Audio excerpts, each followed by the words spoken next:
The first thing I learned about my new life was that I'd already been fired from it. I woke up in a bed the size of my old apartment, under silk that cost more than my old apartment ever did, while a memory download slammed into my skull like a filing cabinet dropped from a fifth-floor window. Name: Li Yuan. Job title: Crown Prince of Great Qing. Correction: former Crown Prince. As of last week, the paperwork says Prince of Qin, which sounds impressive until you learn it's the imperial equivalent of being moved from the corner office to a desk next to the bathroom.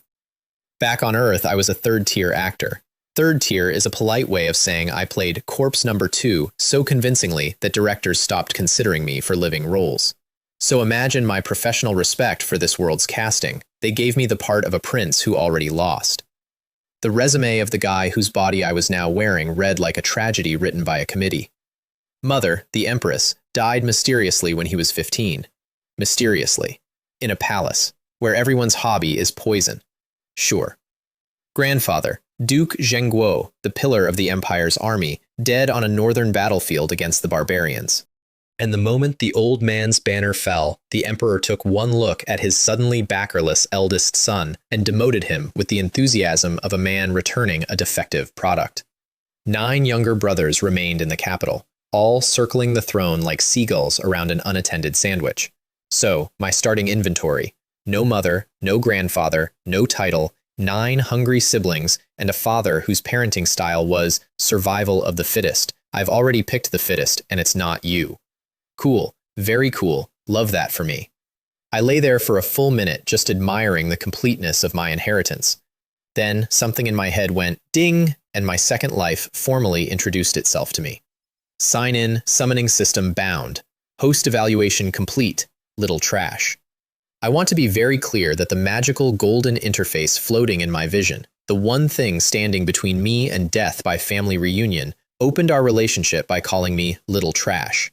Not even capital T trash. Little trash. Diminutive. Affectionate almost. I read the manual as it scrolled past me. 1 sign-in per week. Random rewards. Supplies, weapons, pills, techniques, and, I read this line 4 times, armies. 1 summon per month. Famous figures from Chinese history, delivered in the flesh, loyalty guaranteed. And a shopping mall where the currency was points, and points came from kills. A common soldier was worth 10 points, a grandmaster 10,000, or, if murder wasn't on the schedule, 1 tael of silver converted to 1 point. Then I saw the prices, and I forgot how to breathe. 1,000 kilograms of rice, 1 point. Outside, with the north starving, that much rice cost 16 times more. A saber, 1 point. A full set of armor, 50. Every warlord in my old history books broke his teeth on the same rock: logistics. Armies starve, supply lines snap, and I was looking at a system that made me a walking, talking, undetectable granary. With money, the devil himself turns the millstone, and I had a millstone that printed rice. Newbie gift pack available, the system added, like a waiter who's decided you tip well. My gift pack held 4 items. Item 1, a marrow cleansing pill. Market value roughly 1 million points. I swallowed it and spent the next hour producing black sludge from every pore like a haunted oil well. When the horror ended, I had skin so flawless that I briefly considered a career as this dynasty's top courtesan. Item 2, an upgrade card. 1 use. Effect: raise cultivation to innate grandmaster. For context, because I had to learn this from a memory download myself, this is a low martial world. The ladder goes 3rd rate, 2nd rate, 1st rate, grandmaster. And then, up in the clouds where legends live, innate grandmaster. The entire empire of Great Qing had 5 of them. 5. The original Li Yuan had trained his whole diligent, tragic life and reached 3rd rate, which is the martial equivalent of a learner's permit. I used the card. It took about the length of a commercial break.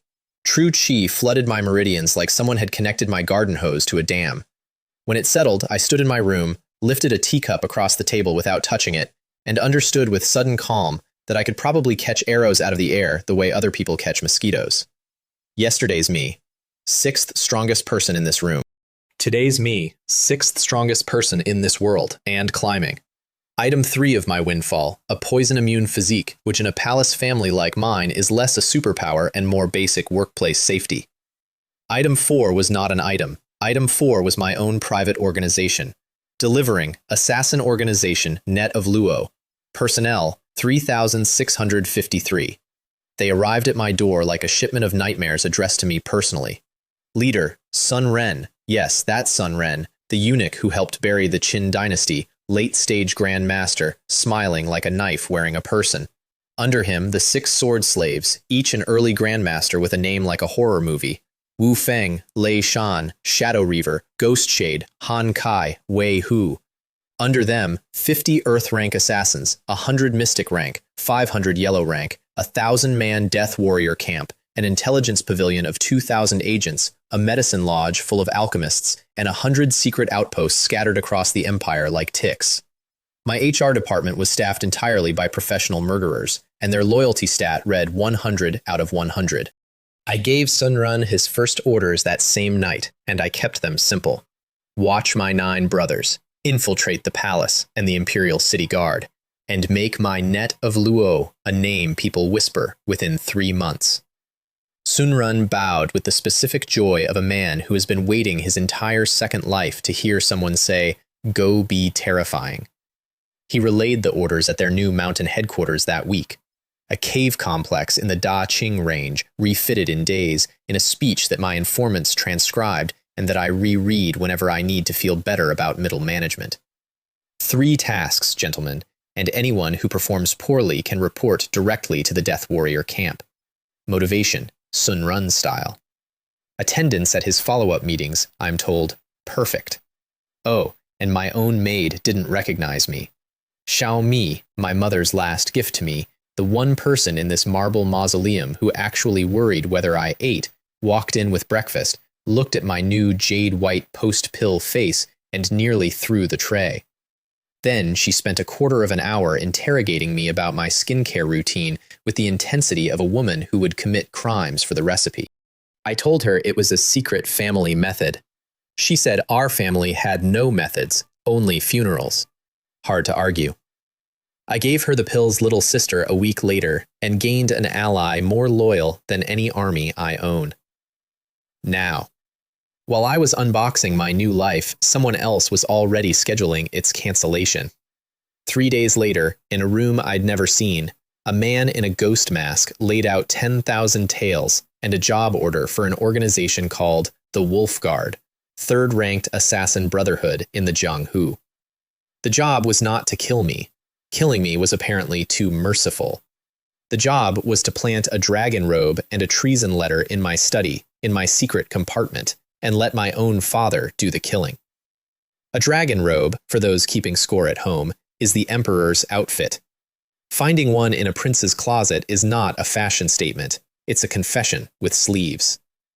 They bribed a Westgate guard named Liu Guang, family held hostage, poor bastard, and sent their infiltrator over my wall at midnight. Here's what the Wolf Guard didn't know. An innate Grandmaster doesn't sleep the way normal people sleep. My senses covered the estate like a security system with a grudge. I felt the assassin come over the wall, felt him pad across my roof tiles, felt him crack my study's secret compartment and tuck his little gift inside with the tenderness of a mother laying down a baby. I stood in the dark with Sun Ren and watched him do it. Should we take him? Sun Ren whispered, in the tone of a cat asking about a lizard. Take the gate guard quietly, tail the assassin home. If someone mails you a bomb, you don't burn the envelope, you read the return address. The envelope, once opened, was a masterpiece. A forged secret agreement between me and Great Liang, our lovely neighboring empire, complete with a fake seal folded inside an actual dragon robe. Whoever wrote it understood that treason plus foreign collusion equals the one crime a paranoid emperor never forgives. I pocketed the robe into my system's spatial storage, put the letter back, and did the math out loud. Tomorrow was morning court. The trap would spring there. Liu Guang the gate guard confessed everything through tears. They had his family. And Sun Ren disposed of him with a phrase I will not repeat before dinner. Wei Hu followed the wolf-masked assassin across half the capital, waited for him to close his door, and put a silver needle through the wood, the door, his throat, in that order. Interrogation of his backup revealed exactly one name, Spectre Cloak, the handler, and nothing above him. Fine. Ladders are climbed one rung at a time. Tomorrow, court. Someone up there had spent 10,000 taels to write me into a play where I die in Act 1, off stage, unmourned. Unfortunately for the playwright, I'm an actor, and I'd finally been handed a good script. Morning court in Great Qing starts before dawn because apparently running an empire requires everyone to be sleep-deprived and furious. I arrived at mine with the calm of a man who has already read the script. Officials line up by rank in the Great Hall. My father, the Emperor, sits above them, 60 years old, first-rate martial artist, white-haired, worn down to the texture of old rope by 4 decades of exactly this. First item on my father's agenda, rebels in the south, 20,000 troops dispatched. Standard Tuesday, and I stood in my assigned spot rehearsing my lines for item 2, which was me. Second item, me, personally. Censor Yang Qing stepped out of the line, unrolled his scroll, and performed his impeachment with the relish of a man who'd rehearsed in the mirror. Treason, collusion with Great Liang, a dragon robe hidden in the Prince of Qin's study. He even knew about the secret compartment, which was a lovely touch since I'd never told anyone I had one. He demanded an immediate search. The hall went so quiet I could hear Ambition sweating 3 robes to my left. My father looked at me for a long moment, then ordered the Imperial City Guard to search my residence.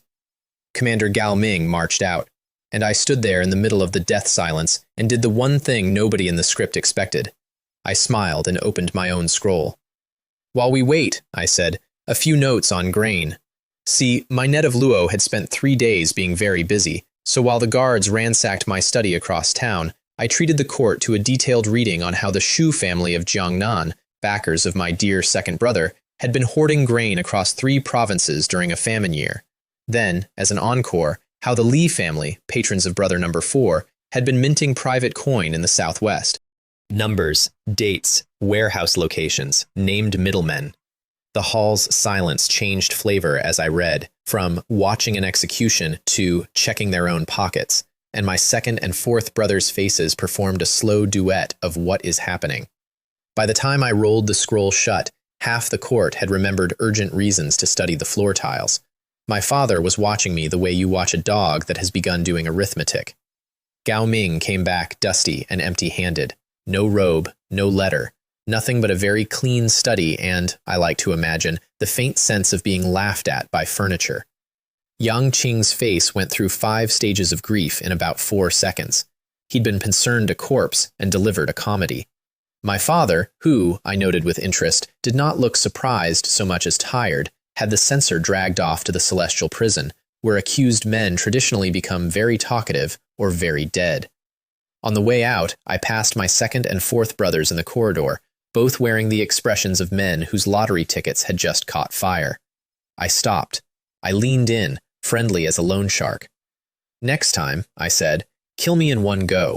Because otherwise, the time after that, it's your turn to die. Li Cheng looked at me the way you'd look at a golden retriever that suddenly quoted scripture at you. I'd been the soft brother, the harmless one, the one whose mother died and whose spine supposedly died with her. Adjusting my reputation was going to be half of my fun. And that night, on Sun Ren's suggestion, I did something genuinely rude. I had Yang Qing killed in his cell. Not for revenge, for bait. Whoever hired the wolf guard would hear their pawn died silenced, assume he'd talked first, and start moving. Startled fish swim, and I own the pawn's only lantern. Swimming fish are visible, and I had nets in every current of that city. The fish, as it turned out, was a whale, and I was very proud of my little harpoon. But before we get there, let me introduce you to the actual villain of my childhood. A woman I didn't even know was my villain yet. Noble consort Shu, mother of my second brother. Publicly, the most virtuous woman in the palace, all gentle smiles and charity. Privately, the person who had spent a full year bribing physicians and maids to slow poison the empress, my mother. Because the emperor never gave her the empress seat, and in consort Shu's accounting, that was my mother's fault. The interest on that debt was a life. I would not learn this for a long time. Put a pin in it. The pin is a knife, and it was pointed at my mother before I ever wore this face. Meanwhile, the Yang Qing murder worked beautifully. Shadow Reaver did it dressed as a jailer. The dying censor screamed one name into his face. Feng Li, Vice Minister of Personnel, Middle Management. Don't arrest middle management. Watch it. Middle management always reports upward, and I wanted the address it reported to, not the envelope. My father, for his part, responded to my witness dying inside his own maximum security prison the way any reasonable autocrat would. He unleashed everything he had, and none of it sniffed anywhere near me. The Imperial City Guard turned the capital upside down. He activated the Hidden Guards, his personal secret service, 1,000 shadows run by his head eunuch, Wang An. Soft-spoken old Wang An, who had served 2 emperors and who was secretly a late-stage innate Grand Master, which is a bit like discovering your grandfather's butler is a nuclear submarine. The court spent the next week in gastrointestinal distress, and my agents billed me for the popcorn. And my father, examining the mess, privately concluded that everyone was a suspect except his harmless, backerless eldest son. Correct, technically. I hadn't framed myself. Consort Shu made her move against me next, and it was silk-wrapped. A midnight visit to the emperor, all wifely concern and warmed soup. The capital is so dangerous for the poor prince of Qin. Wouldn't it be safer, kinder, to send him to his fief early? Translation: get him on an open road where accidents happen, far from witnesses, and let the wilderness file the paperwork. My father saw through her. He sees through everyone. Seeing through people and doing nothing about them is his entire governing style. And agreed anyway, because her poison happened to align with his convenience. That's the true recipe for palace evil, by the way. Not conspiracies. Alignments of convenience, each participant technically innocent of the whole. Which suited me perfectly, because I'd already chosen my fief, and my choice made the entire court check my temperature. Everyone expected me to beg for somewhere rich and southern. I requested Xiliang, northern border commandery, war-torn, bandit-infested, dirt-poor, close enough to the barbarians to smell the campfires. My father actually went speechless. From his throne, it looked like surrender, the failed prince exiling himself to a wasteland to die quietly. From where I stood, it looked like this. Far from the capital, the mountains are high and the emperor is distant. Xiliang offered me no oversight, endless recruits, and the best black soil on the continent. You don't build a rebellion in your father's living room. I know because I checked the room first. He granted me it. 3 days for me to depart, 50,000 taels for my road, and a private farewell in which he told me, with what I think he believed was kindness, that my nature was too soft and my abilities mediocre. I bowed and thanked him, and inside I made a note with a date on it. I'll come back with an iron army, old man, and we'll revisit your performance review. Xiao Mi took my news that we were moving to the frozen bandit frontier by asking me how many quilts to pack. That's it. That was her whole crisis. 10 years of loyalty distilled into the black ice silk one, or 2. I nearly promoted her to Grand Chancellor on the spot, and the only member of my entire royal family who came to see me off was 10 years old. Lilan, my little sister. She stood at the gate, clutching a pouch she'd embroidered herself, a tiger, though I'd have accepted orange dog, with a peace talisman inside.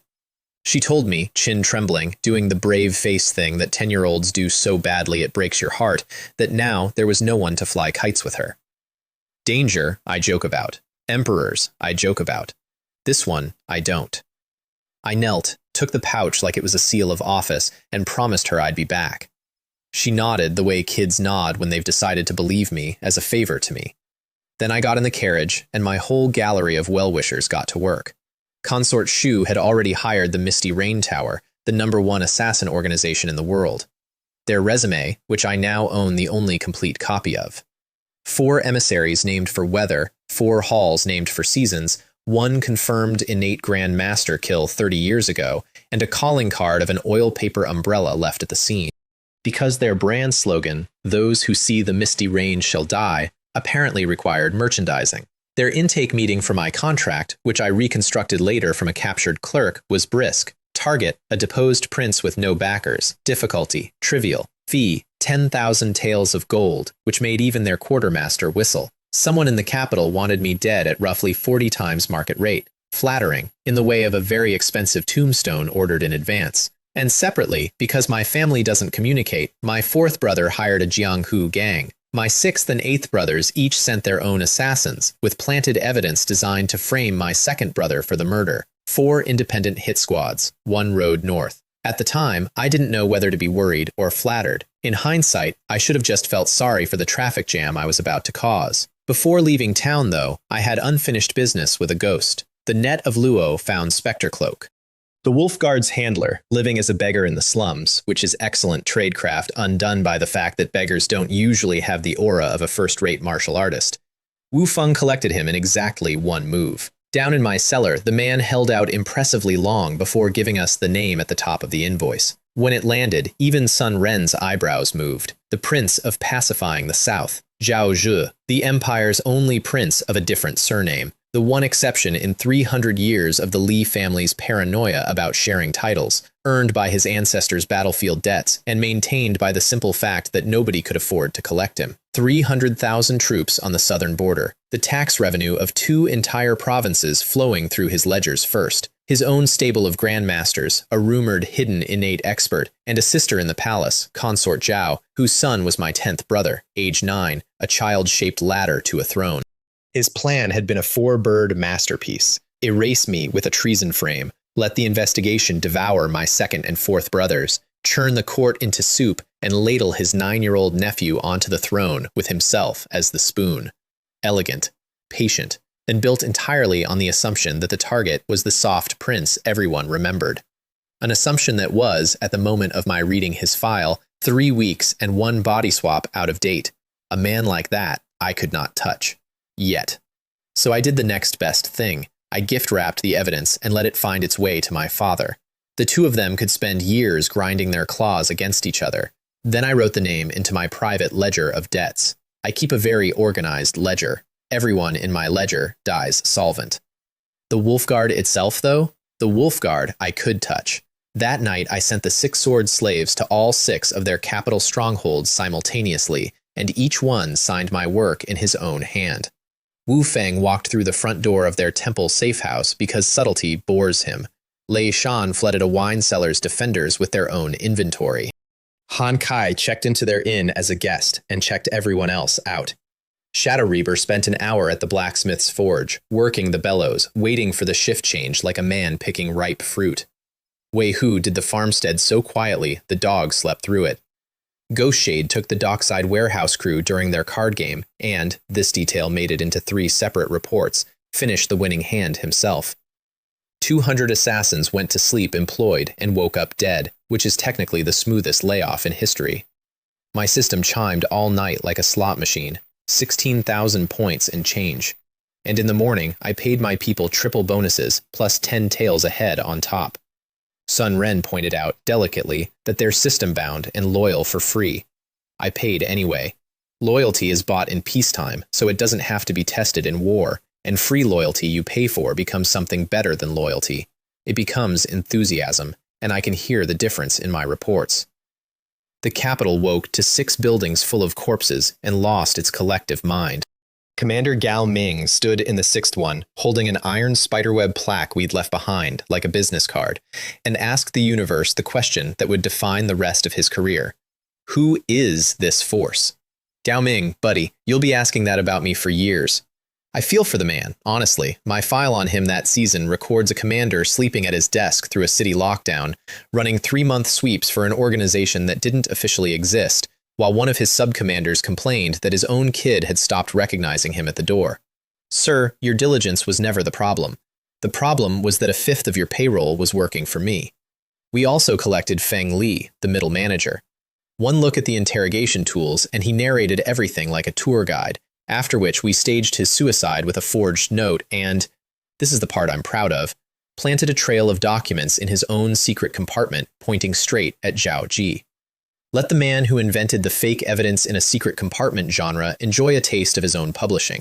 My father read my planted trail and hit the ceiling, then hit the much harder ceiling above it. He couldn't do anything about it. Executing the man who holds the southern border means the southern border stops being held. So the emperor swallowed it, told Gao Ming to let him jump a few more days, and filed his rage for later. My family files everything for later. It's the only thing we file. And then, finally, we hit the road north. Me, Xiao Mi, 100 visible guards, and several thousand invisible ones. The journey north was an education I didn't want. Yun province was starving. Refugees on the roadsides boiling white clay to fool their stomachs. Land annexed by local clans, children sold by weight. My travel notes from that week are not funny, so I'll keep them short. I decided, somewhere on that road, that when I got my army, the aristocratic leeches of this empire were going on the menu. The system, meanwhile, continued its comedy programming. One weekly sign-in delivered 1,000 black-armored iron cavalry, Li Shimin's heavy shock troops, every rider a third-rate martial artist, men and horses armored like the concept of regret. The next sign-in delivered 10,000 hoes. Farming hoes. I stood there holding the notification like a man checking his lottery ticket twice. The one after that, 10 million shi of rice, 1.2 billion caddies, enough grain to buy half a starving province outright. From war-winning cavalry to garden tools to a mountain of food, my weekly subscription box was curated by a lunatic. I was starting to love him. And the mall quietly became my second army. I'd worked out the arbitrage on the road, system salt at 1 point per 1,000 kilograms versus the market outside, where a palm-sized bag ran half a tael. That's not a margin, that's a money printer with a condiment aisle. And my net of Luo's smuggling routes could move it anywhere as overseas goods. Every kill fed points, every point became salt, every salt sale became silver, every silver became points again. Somewhere, an economics professor from my old world felt a disturbance and didn't know it was me. Xiaomi watched me grinning at thin air through all of this and diagnosed road fever. Then she said something that stopped me mid-scheme. I'd been fretting aloud, carefully vague, about how much there was to build and how fast. She topped up my tea and said, "Eat one bite at a time, Your Highness, the way the poor do it." Every grand strategy I've executed since has been that sentence wearing armor. Then the road reached Blackwind Forest, and the traffic jam I'd predicted actually happened. 4 hit squads, all hunting me. All 4 had picked the same forest, the same afternoon, without coordinating. Because Blackwind Forest is simply the best murder real estate on my northern road. My family shops at the same store. Misty Rain's 30 elites with a gold-masked leader took the prime center position, professionals claiming the corner office. My fourth brother's 50 hired gangsters set up northwest with kerosene, planning a fire. The sixth brother's assassins dug in southwest with bamboo stakes and lime powder, planning a maiming. And the eighth brother's crew perched on a cliff with rocks. Rocks, the discount option. Somewhere, brother number 8 had reviewed the assassination market and chosen gravity. None of the 4 groups knew about the others. My scouts, who had been in that forest since the previous evening, mapped the entire clown car formation and drew me a diagram with little labeled arrows. I looked at it for a while, genuinely moved. When would all my enemies ever queue up for me this neatly again? Kill everyone, keep the leaders, I said, and the forest got very loud in 4 separate keys, then very quiet in 1. My sword slaves worked the forest like a tasting menu, and I read the reports and courses. Wu Feng walked into the kerosene crew's staging area, and the kerosene became relevant to their evening rather than mine. Wei Hu took the cliff team from above them, which offended physics and them equally. Lei Shan and Han Kai folded the steak and lime ambush into its own stakes, and in the center, the Misty Rain elites, actual professionals, lasted long enough to realize the mission had inverted, which is when their gold-masked leader straightened his robes for the traditional cornered assassin negotiation scene, the one where he trades information for dignity. And one of my sword slaves simply killed him mid-opening clause. His last expression, "My people swear to me," was pure indignation. The script isn't right. Where's my scene? And another Misty Rain elite, watching it happen, shouted the complaint that became a catchphrase in my organization for months. Too lacking in martial virtue. 150 corpses later, Shadow Reaver got an actual live one talking in the traditional manner. The name that fell out was my 6th brother, Li Jian. Now here's my policy question of the day. When a brother tries to murder you, what's the proportional response? A strongly worded letter? A boycott of his birthday? I sent Lei Shan back to the capital. Li Jian was pacing his study that night, presumably drafting Hit Squad number 5, when his throat opened and his planning session ended. First brother to reach for my life. First brother I put in the ground. I'd told them in that corridor, kill me in one go, or it's your turn. I keep exactly the promises people don't believe I'll keep. The capital, upon finding a prince murdered inside his own guarded mansion, went into full cardiac arrest. My father kicked over his throne, the actual throne, and informed Gao Ming that if he couldn't find the killer, the court would accept Gao Ming's own head as a substitute deliverable. Gao Ming responded with a citywide crackdown that accidentally became my favorite public works program. With every guard in the capital shaking every tree for my invisible assassins, the ordinary thugs and extortionists of the city got swept up wholesale. The commoners applauded a purge that had nothing to do with them. He also, per my informants, began quietly researching which death row prisoner could be dressed up as the culprit, which is how you know a man has truly internalized his job description. Every surviving prince tripled his guards and started sleeping in armor. I cannot overstate how good this was for my mood. The Misty Rain Tower, meanwhile, reacted to losing 30 elites to me the way a proud institution reacts to its first bad review. I got to read their response like fan mail. The Tower Lord announced, formally, through channels, like a legal notice, that the contract would proceed as a challenge.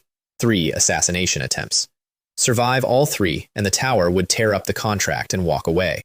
In their entire history, no target had ever survived 3. Attempt 1 had been the forest, and I'd survived it so hard that 150 of the attackers were compost. 2 to go. I marked my calendar, thanked them for the scheduling courtesy, and rode on to my new home. U Province, as advertised, was the Empire's frozen attic, northernmost, bandit-riddled, and paved edge to edge with black soil so rich you could plant a chopstick and harvest furniture. Everyone else saw a wasteland. I saw a granary with a security problem. The security problem introduced itself to me before I even reached the city. The Black Tiger Stockade, 3,000 bandits, a top 5 power in the province, got word that a soft princeling was trundling up the road with a fat caravan and 100 guards and set an ambush. Their leader, a scarred first-rate brute called Hey Mazi, watched from the tree line as his boys poured howling down the slope at my column. I let the black-armored iron cavalry out of the box for the first time. My 1,000 riders in full plate condensed out of nowhere like weather I'd personally scheduled. Arrows bounced off them with a sound like rain on a roof.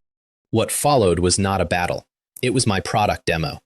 1,600 bandits stopped existing. My casualty report read 0, 1 horse, mildly annoyed. Heimazi alone clawed his way into the forest and ran. And while he ran, my 2,000 Qin elite infantry, who'd been walking quietly through the woods all morning, arrived at his undefended stockade, killed the sentries, kicked in the gate, shot the last 100 defenders through the hall doors, emptied the treasury, and burned the place down to the topsoil. Heimazi watched his life's work smoke from up a tree, swore revenge on me, and slunk off to tail my column. File that one for me. He'll come back stupider, and I'll be here. Xiaomi stared at the black-armored monsters saluting me and did the arithmetic of who exactly she'd been serving tea to. These are my foundation, I told her. They will never betray me. The system printed 40-some thousand points off those 2 engagements, which converted the entire bandit ecosystem of U Province from threat into renewable resource. Xiliang City greeted me with a welcoming committee of local officials led by Commandery Governor Zhou Wei, a man who had spent 10 years treating the treasury as a personal buffet, embezzling military pay included. The local wisdom, which he'd shared at a banquet the night before, was that an outsider prince can't do anything here. We are Xiliang. He got through half his flattery speech before I had him arrested mid-bow, still holding the welcome scroll, his face cycling through the whole grief catalog, while his subordinates discovered fascinating details in the pavement. Parasite, I said, by way of formal introduction. The evidence is complete, and here I call the shots. Then I rode straight to the army camp without changing clothes, because momentum is my favorite weapon. Garrison Commander Xu Peng had reported himself gravely ill for my arrival. His version of gravely ill involved wine, a maid on each knee, and a loud lecture to his officers about how the Greenhorn Prince would soon learn to look at their faces. He was mid-sentence, I'm told the exact words were, "must look at our faces," when Wu Feng palmed him off his chair and into the wall. There's a certain poetry available only to the punctual, and I employ its best living author. 3 days later, I executed both of them on the West Execution Ground, in public, in front of a crowd that started the morning nervous and ended it throwing stones at the corpses and chanting my name. Joe the Corrupt's raided estate coughed up 10,000 taels of gold, over 1 million in silver, and 27 land deeds. Justice that funds itself, my favorite genre, and I write in it often, in my own hand. The rest of the officials I kept, terrified accountants are my favorite accountants, on the simple terms of confess, refund, and keep your head down. Then the gangs. I posted one notice, disband or be treated as rebels. The smart ones folded overnight. The next morning, my Qin elite visited the 30-odd gangs who thought they were the exception, killed 200 diehards, and marched 2,000 more off in chains to rebuild the city walls they'd spent years undermining. The leaders decorated the gates. The average Xiliang citizen, who had spent a decade being shaken down by everyone with a stick, needed about a week to believe it. Then the firecrackers came out for me.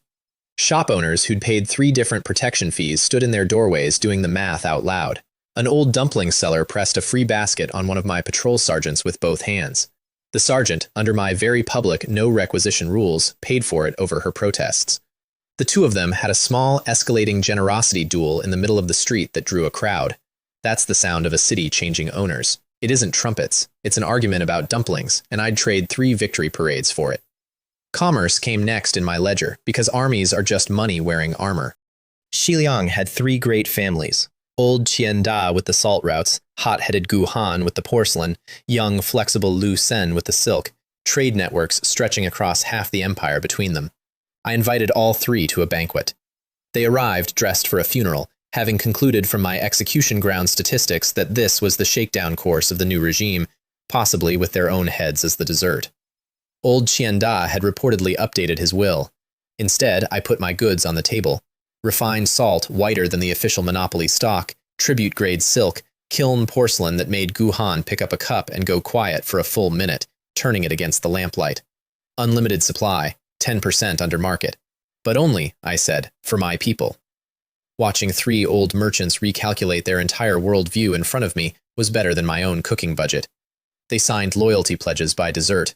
What followed was 3 days of a statewide frenzy across all 3 houses, vaults opened, warehouses cleared, ancestral rainy day silver hauled out by the cartload, while family elders who'd hoarded for decades shouted at porters to move faster. 500,000 taels landing in my treasury before the week was out, with standing orders behind it. And I quietly seeded my net of luo through all 3 households, clerks and stewards, and 1 extremely convincing new concubine's maid. Because merchants obey profit, not princes. I wanted eyes on the profit for the day the 2 ever pointed different directions. And then my first monthly summon arrived, and the system stopped being a shopping app and became a religion. Congratulations, host, summoned, Ma Chao, Ma Ming Chi of Changshan. The Ma Chao, the white-robed god of spears who carried his lord's infant son through an entire army at Changban Slope. He rode out of a tier of golden light, dismounted, knelt, called me my lord. Loyalty, 100, non-negotiable, guaranteed by the system. And I stood there having a completely professional internal meltdown. I made him supreme commander of the Qin army on the spot. Even Sun Ren, who smiles at everything and means none of it, edged away from the battlefield pressure rolling off the man. Ma Chao inspected my forces and delivered me the assessment. The system troops were treasures, the local garrison was a punchline. We purged the city guard from 3,200 bodies down to 1,300 soldiers, discovered the men hadn't been paid in 3 months, because their pay had been financing Xu Peng's illness. And I did the single most subversive thing you can do in this empire. I paid them. All of it. Same day, from my own vault, plus a raise to 3 taels a month, plus meat at every meal, plus a recruitment target of 20,000. My recruiting stations nearly got trampled. Refugees who'd walked 100 li stood in line, sniffing the braised pork smell drifting off my camp kitchens with tears in their eyes. One recruiter swore the smell was doing more vetting than he was, since men fainted from hunger in line and stayed in line. In a starving province, the Prince of Qin feeds his soldiers meat isn't a rumor, it's a prophecy. A month later, I toured the camp and watched a recruit with a bandaged leg beg his drill sergeant not to cut him from a march, beg to keep marching, because behind him, in the queue for his job, stood a province of hungry men. That's what 3 taels and meat built. Ma Chao promised me 20,000 combat ready in 3 months and started apologizing for the delay. I topped up 300,000 taels into points and went shopping. 20 million kilograms of pork. Half a year of meat for the whole army. 70 million of salt, silk, porcelain. The mall's prices made me feel like I was robbing a store that thanked me on the way out. The 3 families' first real order paid me 3 million taels for goods that cost me a rounding error. Their patriarchs walked my warehouse rows, touching the sacks like pilgrims. My money into my troops into safety, safety into more money. My flywheel was turning, and I could finally hear it over my own heartbeat.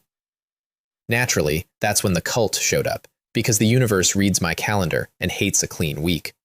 The Black Lotus cult, remnants of the previous dynasty, professional insurgents, masks and passwords and altars and caves, had a provincial helmsman named Fan Tong, Grand Master Realm, ambitious in the way of men who practice their acceptance speeches. Our old friend He Ma-zi crawled to him with a wildly exaggerated report that the new Prince of Qin was coming for the cult, and Fan Tong decided assassinating me would be his promotion ticket. He came to scout my city first. I wish I could show you his face. He'd left a bandit-infested dump and returned to find clean streets, grain shops selling at 80% of old prices, pork at cost, rationed fairly per household. He stood in my market square surrounded by cheerful commoners and had visible doubts about his career. His scouts cased my residence for 2 days, and my net of Luo watchers reported every rooftop they used. So I did the hospitable thing. I reduced my visible patrols. Nothing says welcome like an unlocked door. Fan Tong read the thin security as the heavens endorsing his promotion and scheduled himself for that night, alone inside. Because a Grand Master shares credit with no one, with 20 cultists waiting outside to handle the aftermath of his triumph. He came over my wall an hour past midnight, all professional grace, and crept through my own corridors to the main hall where a single lamp was burning. I sat behind it and let him get all the way to the door. "Come out," I said. "I've been waiting." To his credit, he attacked instantly. To his enormous credit as a comedian, his saber stopped dead on a wall of innate true chi an arm's length from my face. He had a full, public, audible crisis. Who spread the rumors that this prince was a third-rate weakling? Where are those people? Come out! I promise I won't beat you to death. Then he tried to flee, and I put a palm through his chest from across the room. 10,000 points. I looked at the body of a grandmaster, a title that makes this entire world kneel, and said, honestly, from the heart, "That's it? And he's a grandmaster?" The world's power ceiling and my power ceiling were no longer the same ceiling, and only I knew it. Good to know. I wrote it in my planning ledger under assets. Me. His 20 friends outside became 10 corpses and 10 prisoners of mine before dawn. The prisoners became a map of every Black Lotus stronghold in the province. The map became a 2-week extermination program run with the boring efficiency of municipal sanitation. The 3 city strongholds died the same night. So quietly, the neighbors slept through it. Wu Feng and Shadow Reaver hit the mountain headquarters at Daling with 200 assassins, sentries deleted in silence, the entire cave complex cleared in 15 minutes. And the archives inside were the real treasure. Ledgers naming every collaborator, including respectable officials and gentry who'd been tithing to the insurgency as political insurance. Their houses got dawn visits with the evidence displayed on their own gates, which converted the executions from terror into civics. 70 strongholds, 3,000 cultists and collaborators. Meanwhile, Ma Chao's columns swept 20-plus bandit dens off the map in the same fortnight. The sign-ins kept pace with the ambition. 4,000 more Qin elite here, 2,000 warhorses there, until the army I'd started with 3,000 system soldiers was brushing against 40,000, and the recruiting stations were turning healthy men away with apologies. By the end of that month, I had 600,000 points, an army swelling toward 40,000, and a province so clean I could eat off it. I checked, and my second monthly summon walked out of the golden light, a thin, unremarkable middle-aged man with sleepy eyes. Guo Jia, the poisonous strategist, the most self-preserving, coldest calculating machine of the 3 kingdoms. He looked at my books, my army, my system-fed logistics, and gave me my first piece of world-class advice, delivered in the tone of a man suggesting we order takeout. Rebel now. Take the whole province before the court realizes what you are. Sooner is better than later. I signed off on the conquest of Yu province the way I approve my grocery lists, quickly and with cavalry. My war plan was a 3-pronged fork. Huoxuan to Changshe, Suifang to Sifang, me and Ma Chao to the provincial capital, Yu City, with my net of Luo's sleeper cells greasing gates ahead of us. The night before we marched, Xiao Mi brought me osmanthus cakes and hovered, and finally asked the question that was eating her. Once this starts, there's no turning back, is there? No, I said, but this world rightfully belongs to me anyway. I'm just collecting. That week's sign-in, with immaculate timing, delivered 2,000 embroidered uniform guards. The Ming Dynasty's secret police in their flying fish robes, the daylight mirror to my nighttime net of Luo. One organization for the shadows, one for the streets. My subscription box had graduated from groceries to branches of government. Yu City fell in a mourning. The garrison was a peacetime garrison in the fullest sense. Sentries dozing against the gatehouse, the east gate left half closed for the convenience of the vegetable carts. 50 net of Luo death warriors took that gate from the inside in 90 seconds. The beacon went up. The black armored cavalry poured through like poured iron, arrows pattering off them with the futility of applause.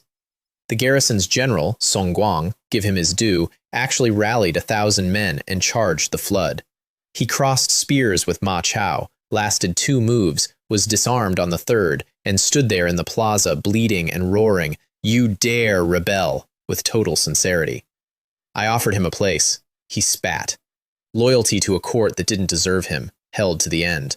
I respected it and killed him quickly, true chi through the forehead from across the plaza. Because respect and delay are different gifts.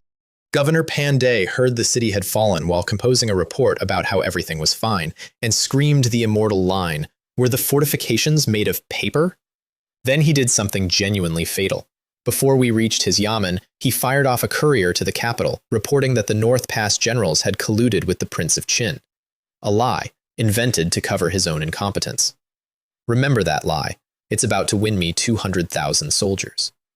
Pandey then greeted me with a beautiful performance of the loyal official who expects to be spared for his integrity.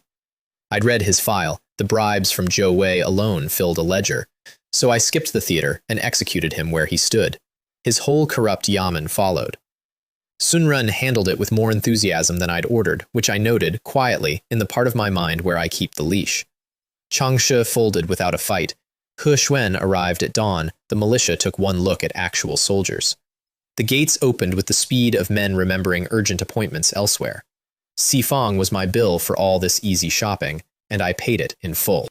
The city had a real commander, General Fan Zhong, a stubborn professional who'd kept his garrison drilled while every neighbor rotted, and he met Sui Fang's assault with organized walls, hot oil, and countersorties that actually countersortied.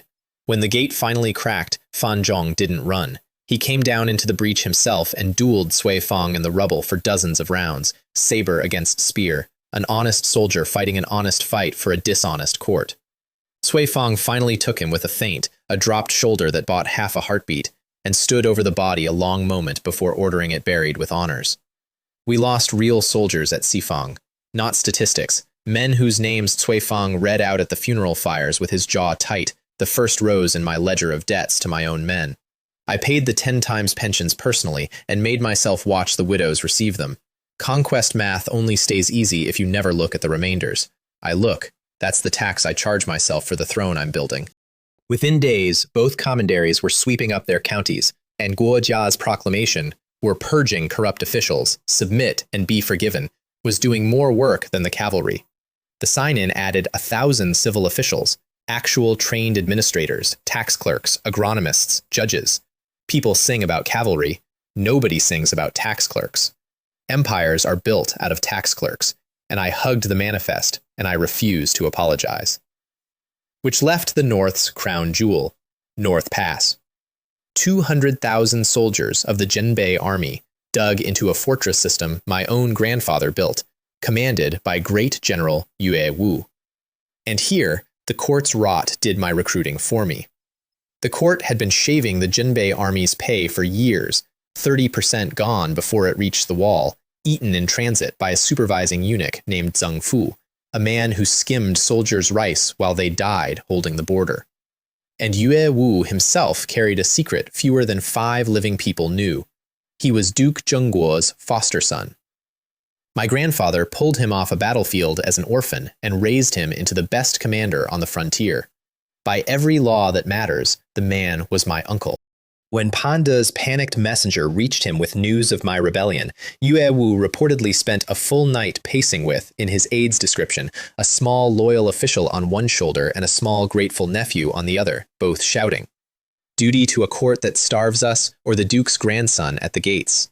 The aide says he wore a groove in the floor. I settled the debate by arriving. 5,000 men, a rounding error against 200,000, and a parley flag. Yue Wu came out begging me to turn around, to not make him choose, to go home before this became irreversible. And mid-sentence, flustered, he called himself uncle and turned the color of a brick, while his entire staff developed sudden fascinations with the horizon. So I gave him my 2 facts. Fact 1, my grandfather didn't die in battle. He died because someone inside the court leaked his marching route to the barbarians, and the emperor, at minimum, closed his eyes to it. The Duke had grown too big, too loved by his soldiers, and thrones prune what they can't control. Yue Wu's face said he'd spent years trying not to believe exactly that. Fact 2, I handed him Panda's intercepted letter, the one already branding the Junbei army as my co-conspirators. Whatever they chose, the court's file on them was written. His generals read it and detonated. We bleed on this wall for 20 years and they slander us with rebellion? 200,000 men pledged to me by sunset, and I stood there holding my grandfather's wall with my name on their lips. The eunuch Zheng Fu chose that exact moment to be recognized in the crowd. He groveled with real technique, decades of practice, and was beheaded anyway by the very officers he'd been starving with Yue Wu's nod, the general's own pledge of no return, written in the only ink that counts. Inside the command hall, the Junbei generals gave me their version of an oath of allegiance, which was a grizzled colonel standing up and asking bluntly, "Will the pay actually be guaranteed? Not glory, not legitimacy, pay." 20 years of the court's promises had distilled their political philosophy to one auditable question, and I respected it more than any kneeling. So I answered on the drill ground, in front of open chests of silver stacked higher than a man. 6 taels a month, double in wartime, meat at every meal, 10 times death pensions. Every copper of the court's stolen arrears paid out tomorrow, not promised, paid from these chests, starting at dawn. Have you ever heard 200,000 men shout at once? The wall dust comes down like snow. I felt it in my teeth.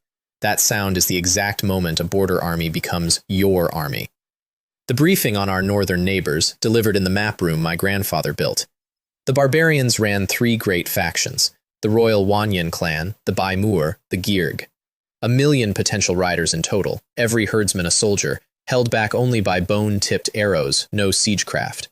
The fact that they hated each other almost as much as they hated us. Almost. File that too. And the sign-in that week? 10 million caddies of miracle seeds, 1,000 kilo per moo yields, 2 harvests a year, self-propagating. I stood on my grandfather's wall, holding the future of northern agriculture in a golden inventory screen, and laughed until the sentries got nervous. Granary with a security problem? Meet your security. Now grow for me. Back in U City, I moved into the old royal estate and turned the province upside down with dawn raids. 337 corrupt officials on my embroidered guards list, arrested mid-breakfast, tried in public, the worst executed to civic applause. Their estates refunded 5 million taels to the treasury they'd robbed. My new secret police answered to Director Cao Hua Chun, a peak grandmaster eunuch with a smile like a filing cabinet. And his 4 commanders, Jade Serpent, Silver Leopard, Crimson Crane, Iron Turtle. Remember the 4 of them. I certainly pay them enough. They're about to become my most feared civil servants. Of course, all of this, the seized provinces, the turned army, was a letter I was mailing to the capital. The reply arrived on schedule. An 800-li courier fell off his horse at the palace gates, and the court exploded. My father's analysis was a masterpiece of parental blindness. His soft, mediocre eldest son could not possibly have done this. Therefore, Yue Wu must be the true mastermind puppeting the boy. He stripped my title and expelled me from the imperial clan, legally making me nobody, and mobilized 400,000 troops under Marquis Pingwu Yu Wen, a peak grandmaster who'd climbed from common soldier to marshal and deserved better than what was coming. And because the court learns nothing ever, 4 of my surviving brothers, 3rd, 4th, 5th, 7th, volunteered to tag along for easy glory. Gilded armor, personal chefs, war as a hunting excursion. In the palace, Consort Shu smashed a teacup over the wasted gold she'd paid the Misty Rain Tower, then decided my rebellion had roasted me better than any assassin could. The moth flew into the flame himself, she purred, and started drafting the victory banquet seating chart. On the streets, the mood ran nothing like the courts. Common folk talked war taxes and conscription in the low voices of people who know exactly who pays for glory, and more than one tea-house regular observed, carefully, into his cup, that the rebel provinces were said to feed their people. Empires should listen to tea-houses. And in my study, thanks to a net of Luo network that had the capital wired like a sieve, I read the entire mobilization order about as fast as the man who signed it, and gave Sun Run my reply that wasn't a letter. The North shall be their burial ground. 400,000 men were coming to kill me, led by a real marshal and 4 idiots. I put down the report and ordered a land reform. No, really, that was the strategic response. Because armies are seasonal, but hearts are forever. I decreed that any refugee who reclaimed wasteland got tools, seeds, and a 30% flat tax. And any man who enlisted got 2 mu of prime land and a 3-year corvée exemption for his family. Guo Jia called it using land as bait to reel in the hearts of the whole northern frontier, and delivered the line with the satisfaction of a fisherman describing dynamite. My edict landed on the province like rain on a drought. Crowds pressed 6 deep around the proclamation boards. Illiterate farmers paid scholars in eggs to read it to them twice, then a 3rd time slower. An old tenant farmer, whose family had worked other men's fields for 5 generations, reportedly walked the boundary of his claimable plot at midnight, alone, just stepping it out, corner to corner, over and over. I read that report standing up, and I don't know why I stood, and I didn't sit until I finished it. Households set up incense burners with my name where the kitchen god usually goes, which the kitchen god will have to take up with me directly. In the tea houses, the men of insight stroked their beards and told each other the winds of this world are about to change, and began, delicately, repositioning their nephews. 20 million people quietly decided the war's outcome before the first arrow. The recruiting lines formed before the stations opened, and my recruiters had to send for more brushes. And my 3rd monthly summon chose that moment to arrive. A 20-year-old who walked out of the light like he owned the horizon, grinning, dazzlingly handsome in a way I found frankly unnecessary in a subordinate.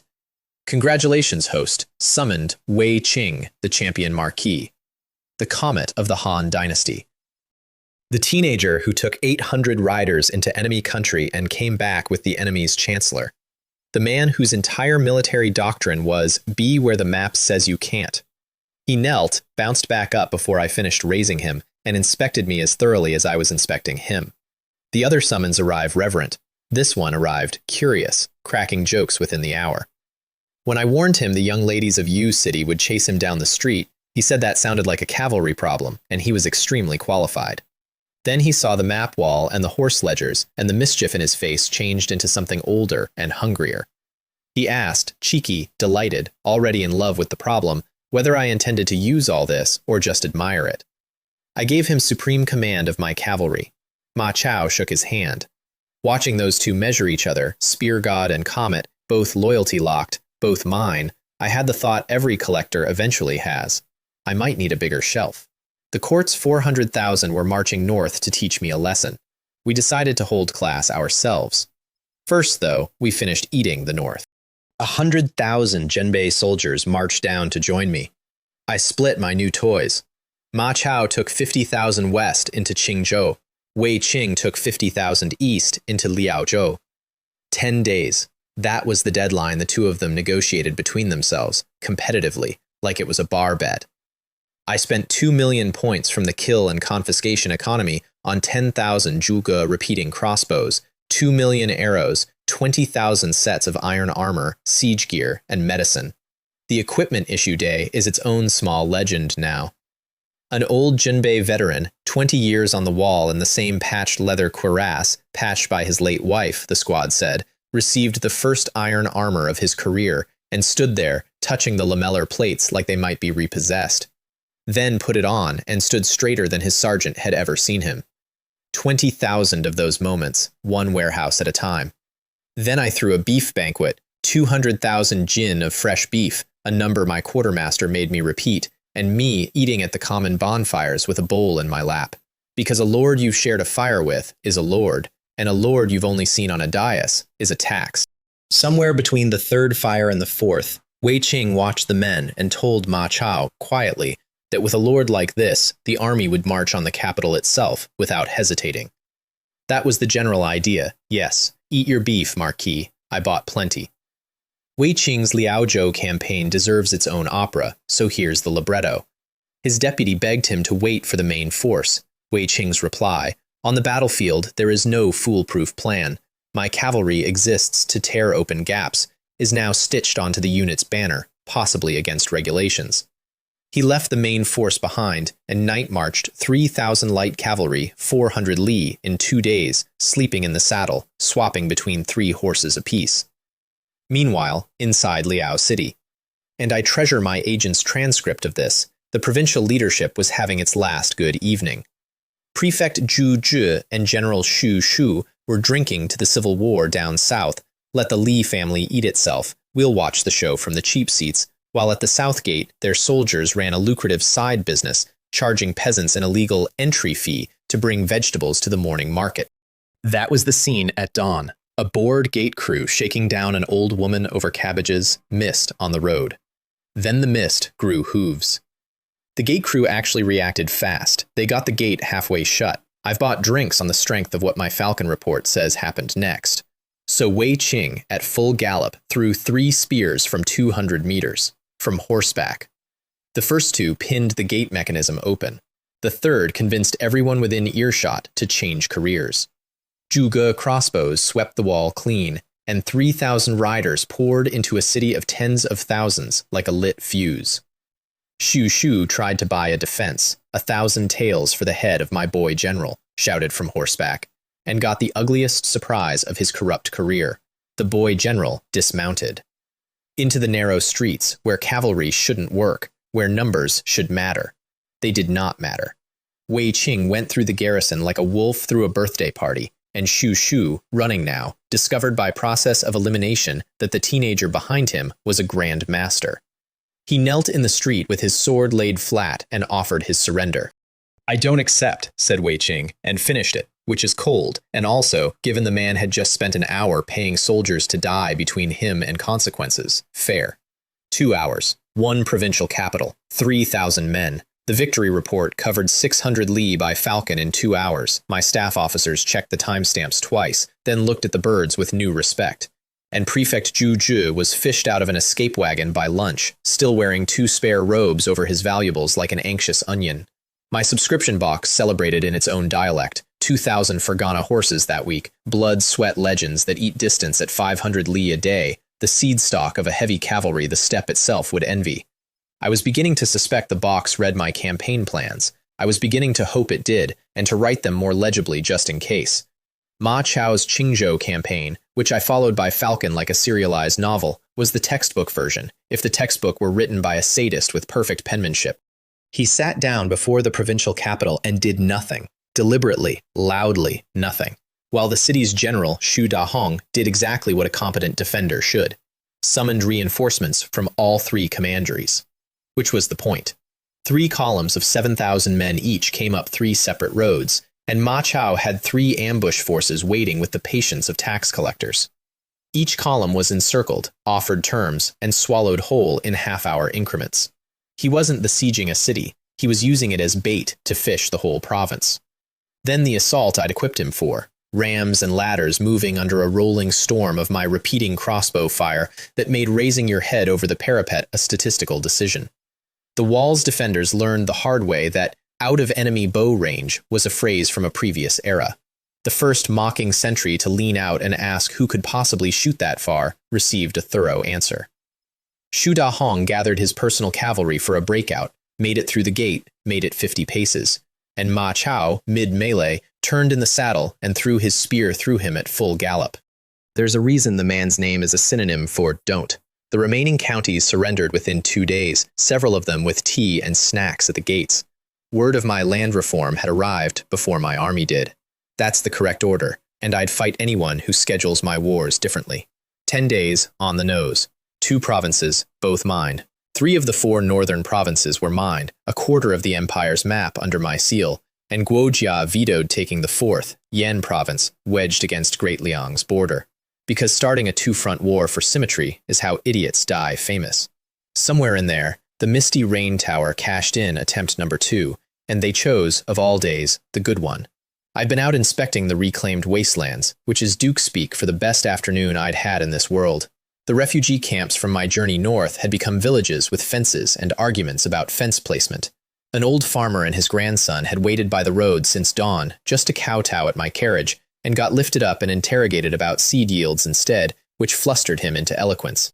An auntie force-fed Xiaomi pickles over her protests until my maid, veteran of palace intrigue, keeper of my secrets, surrendered unconditionally to an old woman with a jar. That was the cargo we were carrying home at dusk, pickles and good numbers. The arrows came out of the tree line at the bend, and I felt them before I heard them. The Wind Emissary, one of the tower's 4 emissaries, late Grandmaster, master of a ghost step technique with its own ballads, led 3 gold masks and 16 silver out of the woods. It went poorly for them in an educational way. My guards shredded the silver masks in the opening exchange. Cao Huachun stepped down from the driver's bench like a man getting off at his stop, took a face full of poison needles that bounced off his golden Tiangong aura like rice off a temple bell. The Wind Emissary's professional worldview audibly cracking, then cracked the man's actual mask with one palm and caught him by the spine mid-ghost step when he tried to fly away. Xiaomi looked from the folded assassin to the smiling eunuch to me, still holding the pickle jar, and asked the question of the year.